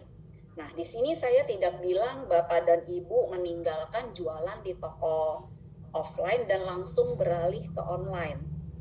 Karena setidaknya sampai beberapa tahun ke depan, kita masih melihat offline market itu di Indonesia masih sangat besar. Belum bisa di-replace sepenuhnya oleh online. Nah, yang saya ingin ajak Bapak dan Ibu adalah untuk memanfaatkan aplikasi-aplikasi digital ini untuk membangun sinergi antara jualan di toko dan di online. Oke, nah sebenarnya peran apa sih yang e-commerce ada dalam membantu penjualan? Yang kita tawarkan adalah sebenarnya teknologi untuk mempersatukan display produk, promotion, serta delivery kepada customer. Jadi kita tuh menjadi orang tengah yang mempertemukan toko dengan pelanggan. Kalau kita lihat graf ini kan kayaknya simpel banget ya. Sebenarnya prosesnya tuh banyak sekali yang terjadi di tengah ini. Dan semuanya berhubungan dengan teknologi.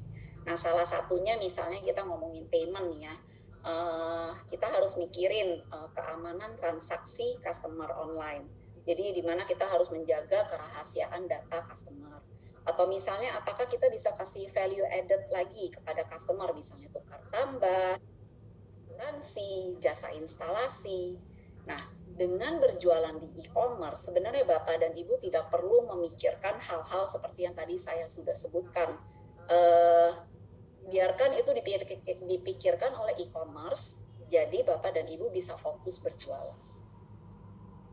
Oke, sedikit tips sukses berjualan di e-commerce. Balik lagi ke basic jual-menjual. Bapak dan Ibu sekalian pastinya sudah lebih pakar dari saya nih dalam hal ini. Suksesnya sebuah produk biasanya tidak lari dari 5 aspek utama. Sebenarnya jualan di online sama, jualan di offline sama. Back to basics. Oke, kupas satu persatu ya dengan singkat saja. Nah, untuk produk, bedanya jualan di online dan di toko. Di online itu nggak ada yang namanya display produk, atau nggak ada yang namanya SPG SPM. Kalau tadi Mas Handika sempat bilang kalau di toko itu SPG SPM-nya tuh expert banget dalam memindahkan ke produk lain. Nah, di online itu tidak ada advantage seperti itu.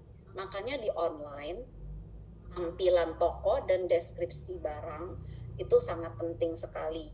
Jadi apalagi untuk barang mahal ya seperti laptop, informasi garansi itu pasti dicari sama customer. Nah, selain itu kalau ngomongin stok produk, tentunya variasi produk yang dijual harus banyak, stok produk juga harus selalu diupdate supaya tidak gagal order.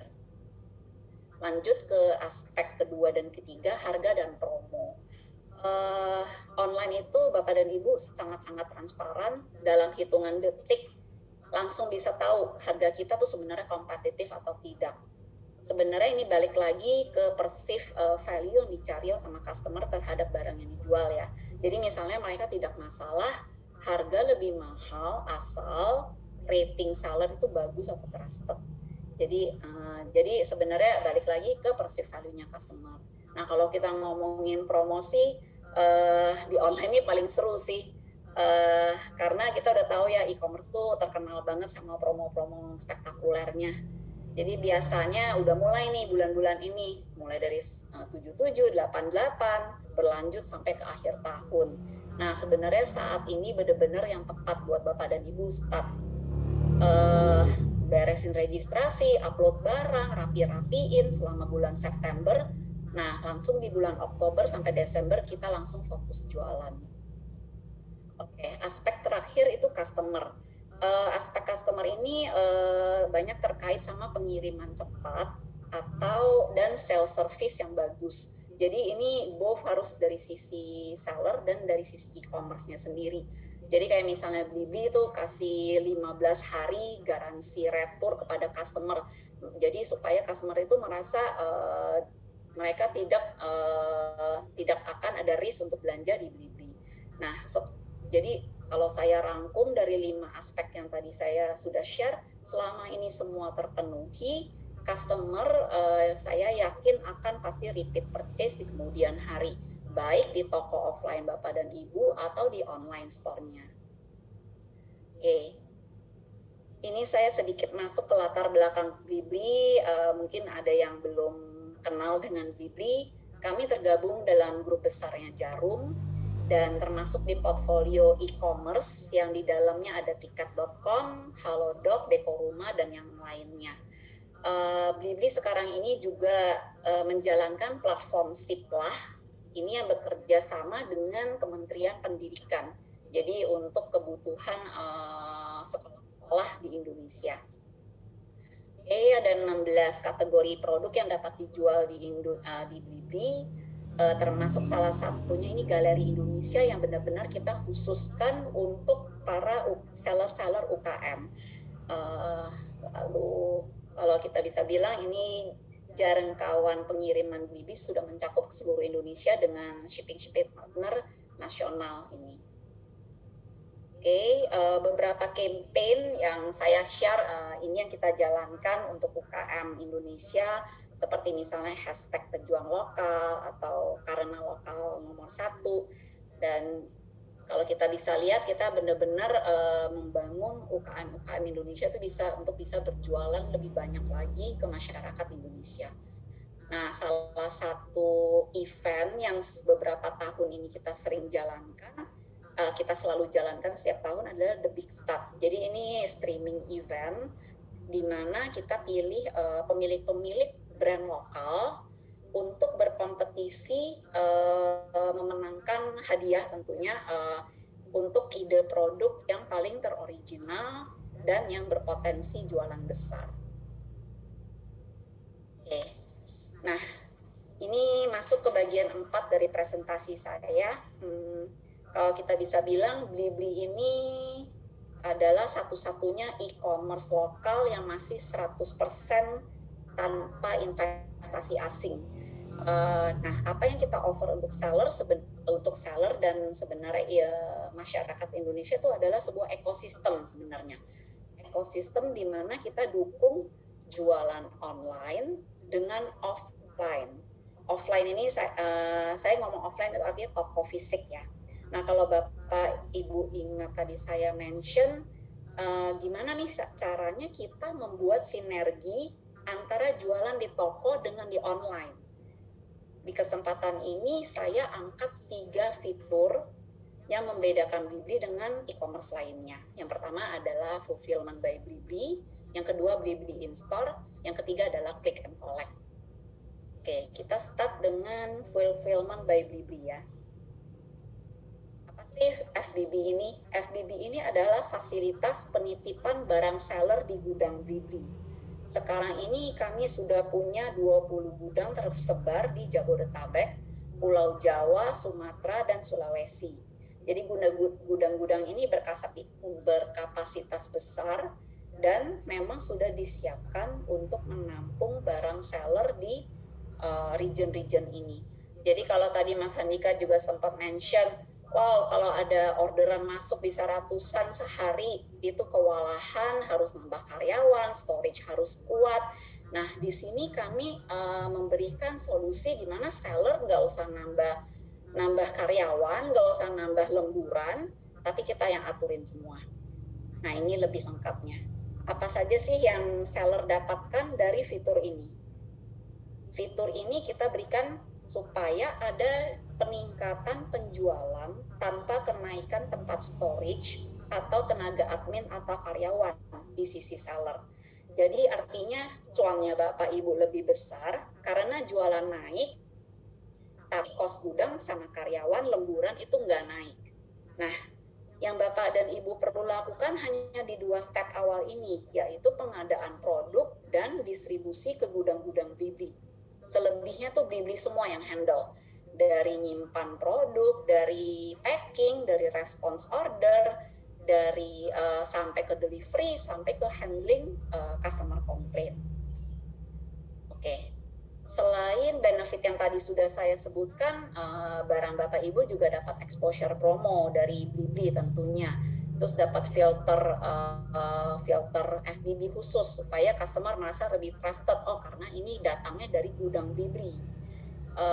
Selain itu yang lebih penting adalah sampai dengan saat ini nggak ada biaya tambahan untuk seller yang menggunakan fasilitas IPB di Blibli. Nah, ini salah satu contoh seller yang sudah benefit dari fasilitas FBB. Kodaki. Kodaki ini jualan barang alat-alat kebersihan seperti Scotch Brite. Barangnya benar-benar kecil-kecil dan perlu karyawan banyak kalau untuk bisa memenuhi ribuan order yang masuk. Nah, setelah di-handle sama Blibli, Kodaki ini tinggal terima aja laporan penjualan apa aja dari Blibli. Jadi menurut saya fasilitas ini adalah benar-benar beneficial banget untuk seller-seller gunakan, dan jangan takut juga sebenarnya Blibli ini full tanggung jawab atas barang yang disimpan di gudang kami. Oke, kita lanjut ke ekosistem kami yang di omnichannel. Nah, kalau kita dengar omnichannel itu apa sih? Omnichannel itu sering disebut juga dengan namanya O2O, online to offline, offline to online. Di sini kita tawarkan memberikan kemudahan kepada seller khususnya untuk membalance antara jualan di toko dengan jualan di online. Nah, yang pertama adalah Blibli In-Store. Ini adalah fitur kami untuk customer yang toko fisik Bapak dan Ibu. Di sini kami beri kemudahan cicilan 0% atau misalnya cicilan tanpa kartu kredit kepada customer dan customer langsung bawa pulang barangnya. Nah, di sini kita sudah bekerja sama dengan 22 partner kartu kredit dengan fasilitas cicilan 0%, 11 debit online dan 3 cicilan tanpa kartu kredit yang dapat digunakan di Blibli In-Store.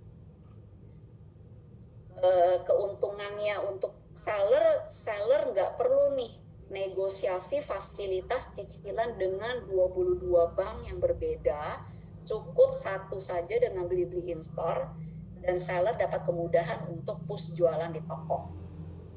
Ini table cicilan 0% nih yang kita tawarkan untuk Blibli In-Store. Di fitur ini juga sekali lagi seller tidak dikenain fee additional MDR untuk cicilan 0% yang kita berikan kepada customer. Nah, gimana cara kita bantu seller kita untuk jualan selama masa COVID? Waktu di awal masa COVID, kita create satu app khusus. Jadi kita gercep banget, kita create app khusus namanya BIM, Blibli In-Store Merchant App. Di mana Blibli In-Store ini dapat diakses melalui handphone seller, handphone pribadi seller. Jadi kalau misalnya selama ini Blibli In-Store itu menggunakan tablet yang harus standby di toko, sekarang ini dengan BIM kita tidak perlu nunggu lagi tablet. Jadi sangat berguna juga untuk mengatasi yang namanya touchless transaction selama COVID. Jadi yang digunakan di BIM ini adalah handphone pribadi seller dengan handphone pribadi customer. Jadi dengan adanya Blibli In-Store ini sebenarnya kita yakin kita bisa bantu Bapak dan Ibu itu jualan dengan cicilan 0% sama dengan fitur touchless ini. Oke, selanjutnya saya move on ke fitur kami yang ketiga, yaitu click and collect.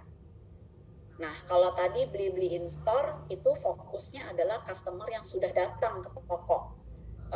Nah, kalau Blibli Click and Collect ini kebalikannya, kita menyediakan fitur di mana customer belanja dulu di online, lalu ambil barang di toko Bapak dan Ibu. Jadi seperti ini nih tampilan waktu customer transaksi click and collect di online-nya kita. Nah, prosesnya juga sangat mudah. Semuanya juga terdata dalam sistem. Jadi customer itu transaksi online, seller terima notif, customer datang ke toko, lalu seller tinggal kasih barang ke customer. Nah, di sini kita kasih kemudahan untuk customer apabila mereka tuh nggak mau nunggu pengiriman. Jadi mereka bilang, aduh gue mau dapat barangnya dalam 2 jam. Gue transaksi online, gue mau dapat barangnya dalam 2 jam. Nah, ini yang kita tawarkan untuk customer. Jadi mereka tidak perlu menunggu ke pengiriman, atau mungkin mereka pengen touch and feel dulu produknya. Produk mahal, laptop, mereka pengen touch and feel, merasa barang ini sudah memang tidak ada yang rusak pabrik, di toko sudah dites, baru mereka bawa pulang. Nah, itu benefit untuk customer. Benefit untuk seller juga banyak juga. Jadi di sini kita begitu mengaktifkan fitur click and collect, kita harapannya adalah dan juga adanya opportunity cross selling. Sekarang ini sudah ada lebih dari 10.000 toko retail yang bergabung dengan click and collect-nya Blibli. Kalau kita lihat ini kelihatan banget nih peta Indonesia ini kan, Indonesia ini negara besar banget. Pengiriman antar pulau itu sebenarnya masih masalah karena ada waktu dan biaya yang besar di sini. Nah, dengan adanya fitur click and collect sebenarnya sangat berguna. Jadi misalnya contoh deh ya, anak lagi sekolah di Jakarta, papa dan mama ada di Medan. Papa dan mama lagi butuh laptop karena laptopnya lagi rusak. Tapi dia bingung mau beli tipe apa ya. Ya udah dia suruh anaknya, tolong dong cariin buat papa mama laptop yang paling bagus. Oke. Anaknya langsung transaksi online di Blibli di Jakarta, dan dia tinggal pilih click and collect untuk papa mamanya ambil barang di toko di Medan. Dan dalam 2 jam papa mamanya bisa datang ke toko di Medan, langsung minta tolong SPG SPM di toko untuk ngajarin cara pakai laptop atau misalnya cara activate, dan tim toko juga bisa cross selling dengan menawarkan misalnya laptop bag atau misalnya dibundling sama Windows. Nah, itu adalah benefit yang yang kita harapkan dari dengan fitur click and collect ini. Contoh sukses click and collect ini adalah nama sellernya Bengkel Boss. Dia ini ya bengkel, biasanya customer itu transaksi dulu nih spare partnya supaya make sure udah ready di bengkel, dia transaksi dulu di online, pakai promo online, pilih click and collect, datang ke bengkel untuk pick up spare partnya, langsung minta dipasangin. Nah, jadi itu adalah 3 fitur Blibli yang dapat saya sharing di kesempatan hari ini. Semoga dapat memberikan inspirasi ya untuk para Bapak dan Ibu sekalian untuk mengembangkan bisnis Bapak dan Ibu di new normal ini. Jadi gimana caranya ngebalance antara offline dengan online? Wow. Banyak sekali Bang Melia. Iya. Nah ini kalau misalnya ada yang berminat untuk bergabung, tinggal klik, caranya mudah banget. Tinggal klik, cukup datang ke website kami, juga bisa daftar online. Ada dedicated PIC masing-masing kategori kalau ada kendala, dan atau bisa hubungin seller care kami yang standby dari Senin sampai Minggu. Beberapa fasilitas gratis untuk para seller sebenarnya yang saya mau highlight nih foto produk. Kalau tadi di awal saya bilang online itu harus dengan yang menarik. Nah di sini Blibli ini tawarkan sesi foto profesional untuk barang-barang ibu dan bapak. Last and not least, apapun jualannya, apapun aktivitasnya, jangan lupa pakai Acer, jangan lupa jualan dan belinya di Blibli. Terima kasih Bapak dan Ibu semua. Terima kasih Bu Amel. Menarik sekali presentasinya karena ternyata kalau misalnya kita mau mulai usaha ini kan kadang suka kayak ini nanti gimana? Kalau untuk gudangnya gimana? untuk cara pembayarannya kalau orang mau cicilan gimana? Di sini setelah paparan dari Bu Amel ini kita bisa mengetahui bahwa Blibli hadir untuk menjawab kebutuhan para pelaku usaha, di mana bisa mempermudah di mana kegiatan promosinya, operasionalnya, dan lain-lain. Jadi teman-teman mungkin bisa langsung coba Blibli karena ini waktunya pas banget nih akhir tahun ya. Untuk mulai banyak promo ya Bu Amel ya. Iya.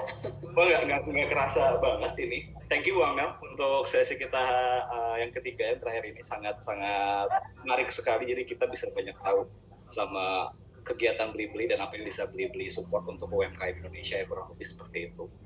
Nah, untuk sesi ini kita selesai. Jadi untuk 3 sesi ini kita selesai. Saya akan coba untuk ngobrol-ngobrol dan merisam dulu kali ya dari pembicaraan yang udah kita lakukan tadi 3 panelis yang luar biasa sekali. Jadi kalau misalnya saya bisa rangkum, ternyata Indonesia ini posisinya adalah negara yang marketnya sangat seksi. Kita berada di konsumsi dalam negeri yang cukup tinggi. Jadi sayang kalau misalnya kita tidak bermain di dalamnya sebagai pelaku ya. Saya mengambil intisari dari materi Bu Dewi tadi. Cuman jauh dari hal itu ternyata paling penting kita bisa aware terhadap diri kita sendiri. Kalau saya bilangnya itu masalah substansial untuk menjadi entrepreneur. Jadi jangan dulu nih kalau mau jadi entrepreneur tuh mikirin wah nanti teknik marketingnya gimana, advertisingnya gimana. Cuman lebih kayak ke behavior dan mental seorang entrepreneur itu penting sekali. Karena yang menarik adalah paparan-paparan dari Ibu Dewi itu dibuktikan nih dengan materi dari Mas Handika. Saya cukup kaget ternyata kalau Mas Handika itu mulai dari sesuatu yang bahkan mungkin nggak banyak orang tahu nih, hanya dengan 4 laptop.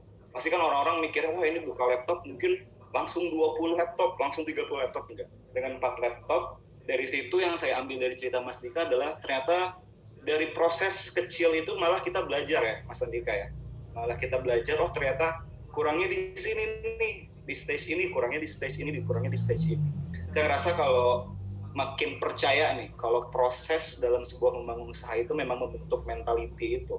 Dan jangan lupa bahagia itu boleh, cuman kita tuh harus bisa selalu menciptakan rasa ingin upgrade terus gitu. Kalau saya bilangnya gini teman-teman, hidup itu kita harus punya hiu di belakang kita yang nggak cukup kuat untuk ngebunuh kita, tapi nggak cukup lemah juga untuk membuat kita berenang santai-santai. Jadi hidup tuh lari aja terus, karena dari situ biasanya kita akan terus ke-push untuk terus upgrade lagi, dan upgrade lagi. Kayak gitu. Nah, kalau misalnya tadi dari pembicara sebelum dari Ibu Dewi dan Sandika, kita udah bisa dengar nih, oh ternyata keadaan datanya seperti ini ya. Wah, contoh nyata pejuang seorang entrepreneur tuh seperti ini ya, sampai bisa ke titik di mana Mas Sandika sekarang, Blibli hadir nih untuk mempermudah semua proses perjalanan entrepreneur teman-teman. Jadi dengan semangat entrepreneur teman-teman sekarang makin dipermudah. Saya juga tadi cukup impress dengan wah ternyata ini fiturnya banyak banget, nggak hanya ngurusin di hilirnya aja, cuma sampai hulunya. Jadi kalau misalnya teman-teman berbisnis nanti itu akan permasalahan seperti nanti gudangnya gimana ya, nanti kalau orang ada mau cicilan ngurus ke banknya gimana. Nah ini Blibli hadir nih teman-teman untuk menjawab permasalahan teman-teman ketika teman-teman ingin membangun bisnis. Jadi intinya dari SRD 2020 webinar series hari ini dengan tema New Normal, New Way, Kiat Sukses Berbisnis Online di Masa Pandemi, saya harap sih ya, kita harap semua, tadi yang kata Bu Dewi bilang, semua yang ada di sesi ini bisa jadi salah satu bagian dari 120.000 entrepreneur sukses yang menopang ekonomi Indonesia ke depannya. Pastinya. Nah, teman-teman, karena sesinya sudah berakhir, untuk presentasi dari para panelis, kita akan mulai memasuki sesi diskusi dan talk show-nya. Jadi kita sudah risam nih semua pertanyaan-pertanyaan, tadi 2 juta, sekarang udah masuk ke 10 juta pertanyaan. Jadi aktif sekali teman-teman, terima kasih. Bercanda. Jadi saya mau appreciate buat teman-teman yang udah drop pertanyaannya ke kita semua, dan tim sudah memilih beberapa pertanyaan. Mohon maaf untuk beberapa pertanyaan yang belum bisa terjawab karena satu dan lain halnya, karena kita juga waktunya agak terbatas. Jadi kita sudah pilih pertanyaan-pertanyaan yang bisa mewakili pertanyaan dari teman-teman semua yang ikutan seminar hari ini, kurang lebih kayak gitu. Nah, jadi para panelis, sekarang kita siap untuk diskusi pertanyaan dari para peserta seminar kita ya. Sebenarnya saya dulu sih sebenarnya pengen nanya ke Ibu Dewi ini yang paling fundamental. Ibu Dewi, di tengah pandemi kayak gini kan banyak UKM nih yang merambah ke platform digital, karena kan ya kita tahu kalau di offline tuh market yang dipotong dengan regulasi karena tidak boleh keluar, apalagi di awal-awal ya. Dengan sekarang pun boleh keluar, protokolnya cukup ketat dan ada fear dari orang juga. Kalau kata Mas Dika, ini ada beberapa orang yang takut juga untuk datang offline gitu ya. Nah, apa aja sih sebenarnya yang diperlukan para pelaku UKM Indonesia nih biar mereka itu join ke digital as an early sebagai pemula gitu ya. Cuman tingkat kegagalan jadi nggak terlalu besar, karena kan ketika orang pindah ke sebuah platform baru itu akan identik sekali dengan investasi baru ya lah, adalah hitung-hitungan investasi barunya itu. Ibu Dewi punya sedikit tips and trick nggak sih untuk memperkecil rasio kegagalan tersebut gitu. Ibu Dewinya lagi nuansa WFH. Silakan Ibu Dewi. Saya selalu bilang Go Digital itu menjamin kemudahan dan kecepatan untuk menyelesaikan berbagai urusan. Tapi bukan jalan instan. Yes.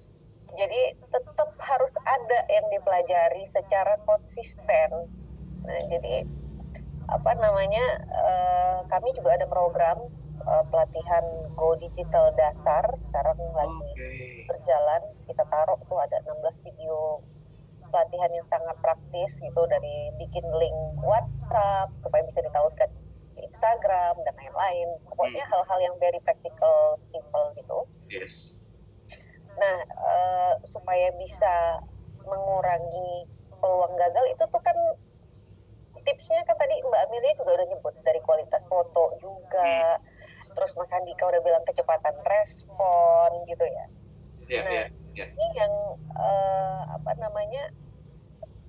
I'm sorry to say nggak ada jalan instan ya gitu loh. Tetap harus dipelajari gitu ya, tetap harus dipelajari dan dipraktekkan secara konsisten gitu, Ilmu sekarang banyak banget, bisa dipelajari online gratis. Dari kami pun ada di website belajarukmindonesia.id, itu khusus untuk Go Digital dasar gitu ya. Nah, di situ udah kita siapin semuanya, dari cara bikin foto pakai HP dan macam-macam, pokoknya sangat praktis. Ya. Jadi intinya knowledge-nya harus di-update dulu untuk tetap harus di-upgrade knowledge-nya dan kemudian diamalkan, improve sambil jalan gitu. Karena kayak tadi kata Mas Adika kan, kayak trik bikin konten untuk bisnis laptop sama konten caption untuk bisnis cupcakes kan beda gitu. Ya, betul. Kan beda. Nah, ini awal-awalnya kita salah, kok interaksi kosong, kok nggak ada yang komen terus jalan. Nanti kan lama-lama tuh, yang penting kita jalan terus, ngamalin lama-lama nanti intuisi caption itu berkembang. Saya tuh sampai sekarang masih manage langsung loh Instagramnya UKM Indonesia. Jadi saya sendiri tuh belajar juga 2,5 tahun dulu dari yang caption apa ya, ini apa itu. Experience proven loh, Bu Dewi. Kenapa? Experience proven lah ya, benar-benar experience proven lah ya. Experience tuh jadi emang harus terus digali terus. Tetap harus diiniin gitu. Jadi dan kalau di UKM Indonesia tuh kita juga kan banyak yang ngirim email ya, email minta bantuan atau apa gitu. Dan ini kalau boleh lewat forum ini juga saya mau numpang titip pesan lah gitu ya, bahwa udah ada contoh hidupnya Mas Andika, bahwa semuanya itu bisa dimulai dengan modal kecil gitu ya, untuk menampilkan 8 laptop, 4-nya dia nego sama orang lain supaya mau sharing, numpang pajang aja gitu, numpang pajang dulu. Itu kan street smart banget yang mesti kita tuh amalkan gitu. Betul.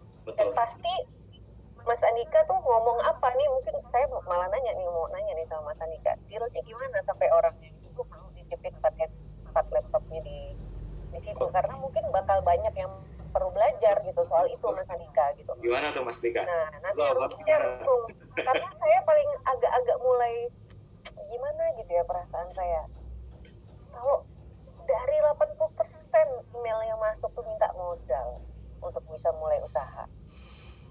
Bantuan, minta ini.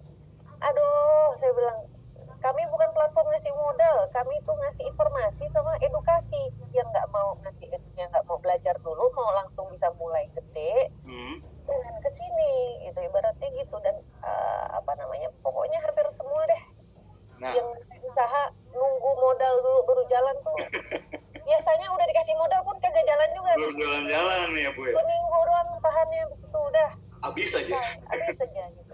Nah Bu, berkaitan dengan tadi kan katanya UMKM Indonesia. Jadi harus belajar sih, harus belajar banyak yang harus dipelajari. Yes. Ini menyambung pertanyaan dari salah satu peserta kita karena tadi kan Ibu sering informasi ya, bukan modal ya. Jadi kalau mau cari informasi. Kebetulan ada pertanyaan dari peserta webinar kita kali ini dari Nadia. Nadia ini dari Surabaya. Untuk Ibu Dewi, pasti ini pertanyaannya juga mewakili banyak orang. Selama masa pandemi, bisnis seperti apa yang cocok untuk dijalankan? Pasti kan orang kepepet tuh bisnis apa tapi ya gitu. Ini pertanyaan banyak orang baru mau mulai bisnis nih. Oke, tadi saya udah share beberapa contoh ya, herbal, terus kemudian yang kesehatan, bersifat kesehatan, terus anything yang faedah di rumah.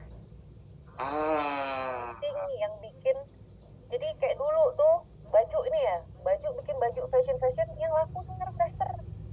Betul. Sesimpel itu ya. Tapi daster yang bagus, yang fashion, yang lebih berfashion, tapi modelnya semi daster gitu, karena di rumah jadi enak. Oke. Ya kalau misalnya saya bisa rangkum, mungkin yang berbau dengan kesehatan, yang berbau dengan kegiatan rumah, karena banyak orang WFH. Makanya jadi Mas Andika tinggi ya penjualannya karena banyak orang WFH ya. Jadi butuh laptop. Betul sekali. Jadi kemampuan kita untuk melihat pasar tuh jadi penting sekali ya. Ya, tadinya emak-emak kerja sendiri pakai laptop. Sekarang anaknya sekolah juga. Beli lagi, tablet at least. Wah, sharing nih udah mulai annoying nih, sharing laptopnya. Aduh, mau nggak mau deh ngereditin satu buat anak. Pas beli langsung 12 bulan nyicil tuh laptop ya kan. Betul. Hal-hal seperti itu. Dan jangan nggak melulu harus mulai usaha dengan dengan mem-create produk sendiri. Mas Andika nih contoh trader sukses, ya kan? Teman-teman kalau hobinya, fashionnya aromaterapi, ya jadi reseller aromaterapi. Oh iya, itu tinggi juga tuh penjualannya ya, masalah. Ya, sekarang lagi bagus gitu. aromaterapi. Lagi bagus banget. Aromaterapi, essential oil gitu-gitu kan. Orang-orang pada stres di rumah, jadi butuh relax di rumah. Wellness saya aja pakai. Ada uap di sebelah saya. Oke, Bu Dewi, thank you banget nih sharing pertanyaan. Bisa jadi reseller juga. Start from there karena skill jualan itu sangat-sangat penting. Mantap, thank you banget nih Bu Dewi udah menjawab pertanyaan dari Nadia dan dari Surabaya nih, dari Surabaya. Kita akan coba move ke pertanyaan selanjutnya. Tadi kita udah banyak nyenggol Mas Andika nih. Ada pertanyaan untuk Mas Andika nih.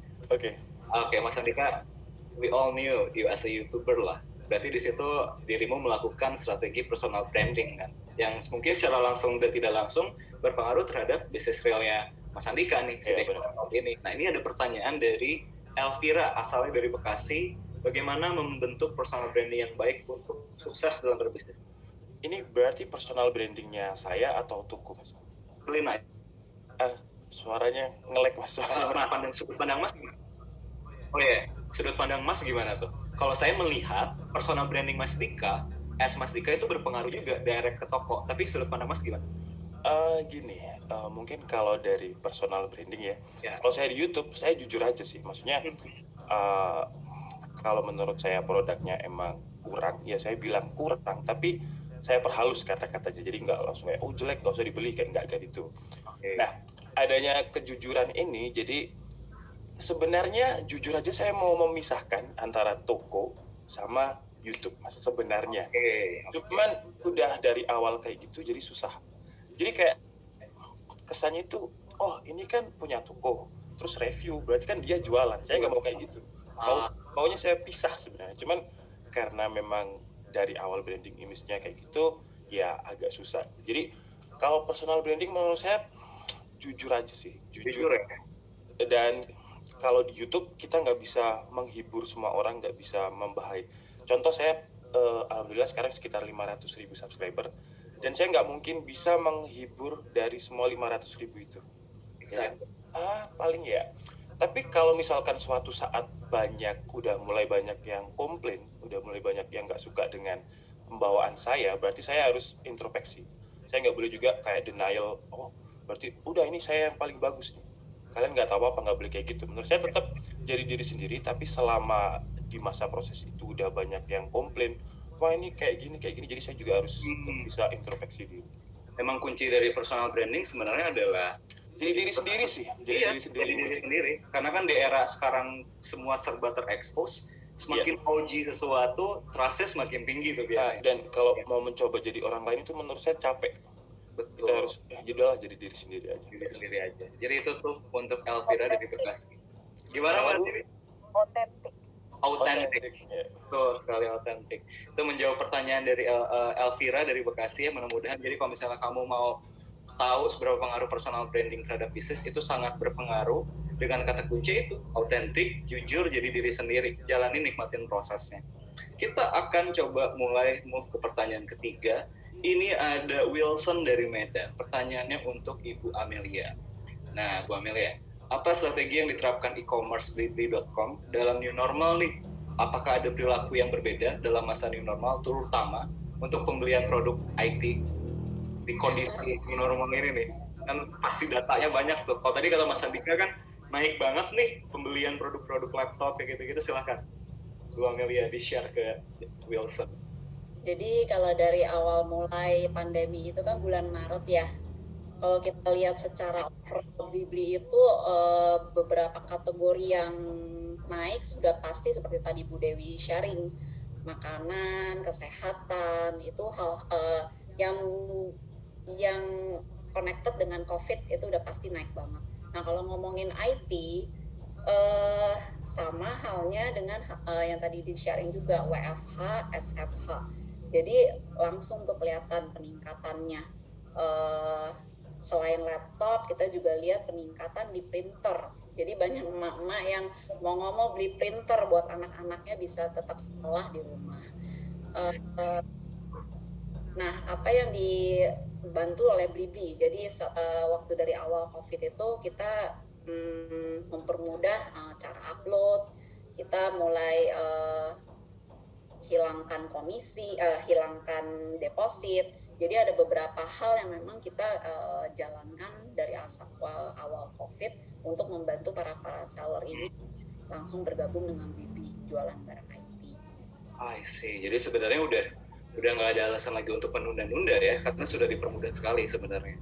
Kayak gitu. Jadi teman-teman banyak strategi juga yang dilakukan oleh seluruh brand dalam artian untuk tetap mensupport kegiatan kita semua untuk terus produktif, untuk upgrade terus kegiatan selama masa new normal ini ya, kurang lebih. Terima kasih Ibu Amel. Kita akan coba move ke pertanyaan berikut karena pertanyaannya banyak. Mudah-mudahan kita bisa mengakomodir pertanyaan sebanyak mungkin. Yang selanjutnya itu dari Wulida dari Surabaya untuk Mas Handika. Mas Handika, ini track back ke beberapa tahun yang lalu. Kalau sekarang kan trust-nya sudah terbentuk ya dengan personal branding, semua terintegrasi lah. Tapi waktu awal-awal usaha nih, baru buka dengan 4 laptop sendiri dan 4 laptop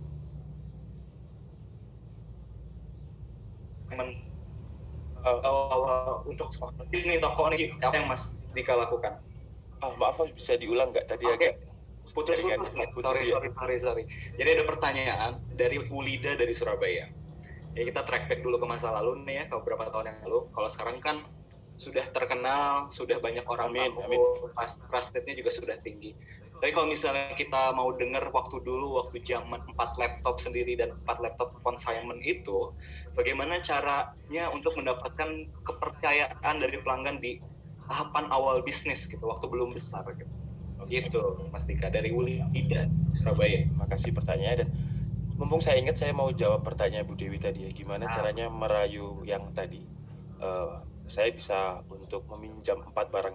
Jadi dulu itu saya sebelum beli saya udah kesepakatan, saya beli di sini 4, tapi saya minta tolong dipajang selama 1 minggu aja buat di toko gitu. Jadi saya dulu belinya udah nggak boleh tempo itu tapi utang, nggak boleh utang, jadi harus cash. Tapi dengan persyaratan dari saya minta tolong dipajang aja, dan nanti dulu macam-macam kongsinya Mas. Kongsi itu ada misal dipajang terus selama 1 bulan, kemudian bagi profit gitu juga bisa. Dropship ala offline lah berarti ya kayak gitu. Dropship ala offline, betul. Nah, tadi pertanyaannya bagaimana merintis usaha, berarti ketika dulu ya? Ya, kepercayaannya betul, pas awal-awal kan, oh ini toko barangnya baru 8 nih. Iya. Toko luar. saya dulu itu di pojok belakang, misal mall itu toko pojok belakang, paling belakang gitu. Nah, itu bener. Kalau sekarang saya itu tanya ke karyawan saya, hari ini keluar berapa gitu. Kalau dulu nggak gitu pertanyaannya. Yang lewat berapa? Orang yang lewat toko berapa gitu pertanyaannya. Jadi karena memang lokasinya kurang strategis, jadi agak susah. Dan untuk awal-awal dulu saya ikut pameran, Mas. Jadi kalau nggak salah ada Apindo juga dulu pameran di Cyber Mall itu. Jadi ikut pameran, setelah pameran itu saya ancur-ancuran harga, bukan ancur-ancuran. Saya jual harga modal tuh. Pokoknya nama saya itu, oh ini diklaim murah nih. Jadi karena itu tadi, kesusahan saya di sini adalah saya tidak menjual barang saya sendiri. Jadi saya menjualkan barang dari Acer kayak gitu. Jadi Acer itu udah ada harga SRP namanya. Harga SRP itu harga yang disarankan untuk dijual gitu ya. Saya bisa bikin harga di bawahnya. Jadi benar-benar istilahnya pokoknya keluar lah gitu. Tapi dari situ orang-orang tahu kalau brandingnya image toko saya ini harganya lumayan miring gitu. Tapi ada triknya, jadi gimana kita nggak rugi, itu tadi di laptop pasti saya nawarin sesuatu yang lain. Kayak misal nggak nambah mouse, nggak nambah screen guard, ini kan kalau misal nggak dikasih screen guard nanti layarnya buram, istilahnya gitu lah. Jadi trik-trik untuk menambah profit, ya kita bisa berjualan sesuatu yang related dengan laptop. Tapi kalau di laptopnya harganya murah, jadi profit marginnya ditambahin di aksesoris gitu sih. Oke, jadi dimainin di barang pelengkap ya. Subsidi namanya, teknik subsidi bukan benar ya? Subsidi dan produk bukan subsidi, pelengkapnya yang di added value. Iya. Dan lagi untuk ilmu barusan. Iya. Benar. Oh, sama satu lagi, kalau di online Mas ya, entah ini sama Mbak Amelia boleh nggak ya? Dulu saya ini boleh di-share nggak ya? Dulu di e-commerce itu kan saya nggak jualan sama sekali tuh 1 minggu. Ini kenapa? Padahal foto-foto juga udah lumayan. Itu tadi, menurut saya feedbacknya kurang. Jadi saya nyuruh teman saya tuh beli di toko, nanti saya bayar. Jadi, maaf ya. Ya itulah itu. Ini hack gitu ya. Hack nanti ya. Ini hack ini.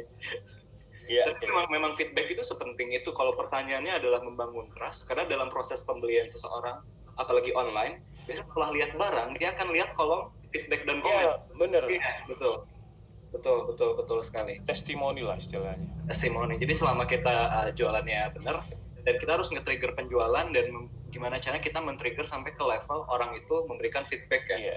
Gimana caranya orang bisa percaya walaupun kita baru, ya minimal ada 1 feedback lah. Betul. Itu sebenarnya bisa kita tingkatin dari experience pas orang terima barang kali ya. Jadi, gitu. Jadi oke nih gitu kan biasanya. Ada beberapa seller yang gini Mas, kalau nanti dikasih 5 feedback bintang, mereka akan kirim bonus tambahan sampai kayak gitu loh. Nice. Jadi itu memang harus dipelajari lagi sih. Oke, jadi itu menjawab pertanyaan tadi ya dari Bu Lida nih, bagaimana mendapatkan kepercayaan pelanggan saat baru merintis usaha. Intinya sih harus perbanyak value-nya. Teman-teman semua di sini harus bisa ngelihat engineering cost profit di satu yang lain, tapi bisa naikin profit gain di stream yang lain, di aliran yang lain gitu. Jadi harus pinter-pinter juga nih main-maininnya. Komunikasi juga sama supplier kalau bisa reseller. Intinya ciptakan added value yang semaksimal mungkin untuk pelanggan. Thank you banget nih Mas Dika. Kita akan coba move ke pertanyaan selanjutnya. Dari Zulkifli dari Medan. Bagaimana peran e-commerce dalam membantu para pelaku usaha dalam era new normal? Ini coba saya bantu jawab aja ya, Bu Amel, karena dari tadi kita sudah jelaskan. Tadi hampir ada 4-5 feature yang disediakan oleh Blibli.com dalam membantu para pelaku usaha dalam era new normal. Jadi mungkin tadi bisa dilihat di slide aja dan dijadikan pertimbangan untuk segera mulai jualan. Kayak gitu ya. Lalu ada pertanyaan nomor 6.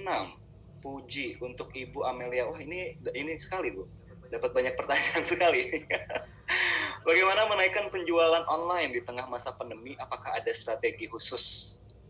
Kalau dari sudut pandang Ibu Amelia sendiri sebagai VP dari Blibli, adakah strategi khusus yang sebenarnya disuggest untuk pelaku usaha bisa nge-boost dari salesnya sendiri? Intinya benar-benar balik ke basic yang seperti tadi saya bilang, siapkan barang, upload barang sebanyak-banyaknya, variasi barang harus dijaga, stok barang terupdate dengan baik, harga juga selalu dipantau. Sebenarnya benar-benar basic aja, dan gimana caranya kita memaksimais jualan lewat promo-promo atau subsidi-subsidi yang ditawarkan oleh e-commerce itu sendiri. Misalnya bisa bilang di Bibi itu setiap hari tanpa batas ada yang namanya free ongkir up to 50.000. Nah, itu gimana caranya seller-seller itu gunakan maximize atau mau promo yang mulai dari bulan-bulan sebelum ini kan kita juga udah mulai start nih, sampai ke akhir tahun bakal ada Harbolnas. Gimana caranya kita persiapkan barang-barang kita supaya tampil di promo-promonya e-commerce, karena itu pasti bakal di boosting dari e-commerce-nya sendiri dalam bentuk exposure, jadi bukan cuma ngomongin jualan ya, kita juga ngomongin exposure, toko ibu di-expose, barang ibu di-expose. Nah, itu gimana caranya kita maximize itu semua. Kalau misalnya kita bilang banyak sekali platform digital lainnya, misalnya bukan cuma e-commerce, ibu bisa pakai link ibu yang di e-commerce di blast di WA grupnya ibu atau WhatsApp ya. Ya, jadi itu semuanya bisa di link. Jadi jangan cuma bilang saya jualan di e-commerce sudah cukup, tapi bisa pakai WA group atau bisa pakai Line atau pakai di IG, pasang link tree. Jadi itu semuanya harus connected dan semuanya harus terupdate. Makanya tetap harus ada, benar-benar harus ada effort lebih, harus ada, supaya itu semua bisa jalannya smooth. Jadi bukan terputus-putus gitu. Itu sih yang bisa saya. Jadi kebanyakan orang memang suka mental kayak, udah nih coba kok jualan di e-commerce nggak ada hasilnya, tapi itu mungkin belum dimaksimalkan saja fiturnya. Jadi mungkin teman-teman bisa ketika hendak join sebuah e-commerce, coba dimaksimalkan proses pembelajarannya, dicari tahu semua fitur-fiturnya, dimaksimalkan semaksimal mungkin, lalu dievaluasi mana yang oke, mana yang enggak, bikin racikan sendiri lah ya, kurang lebih kayak gitu. Biar lebih semangat lagi, harusnya karena berkaitan online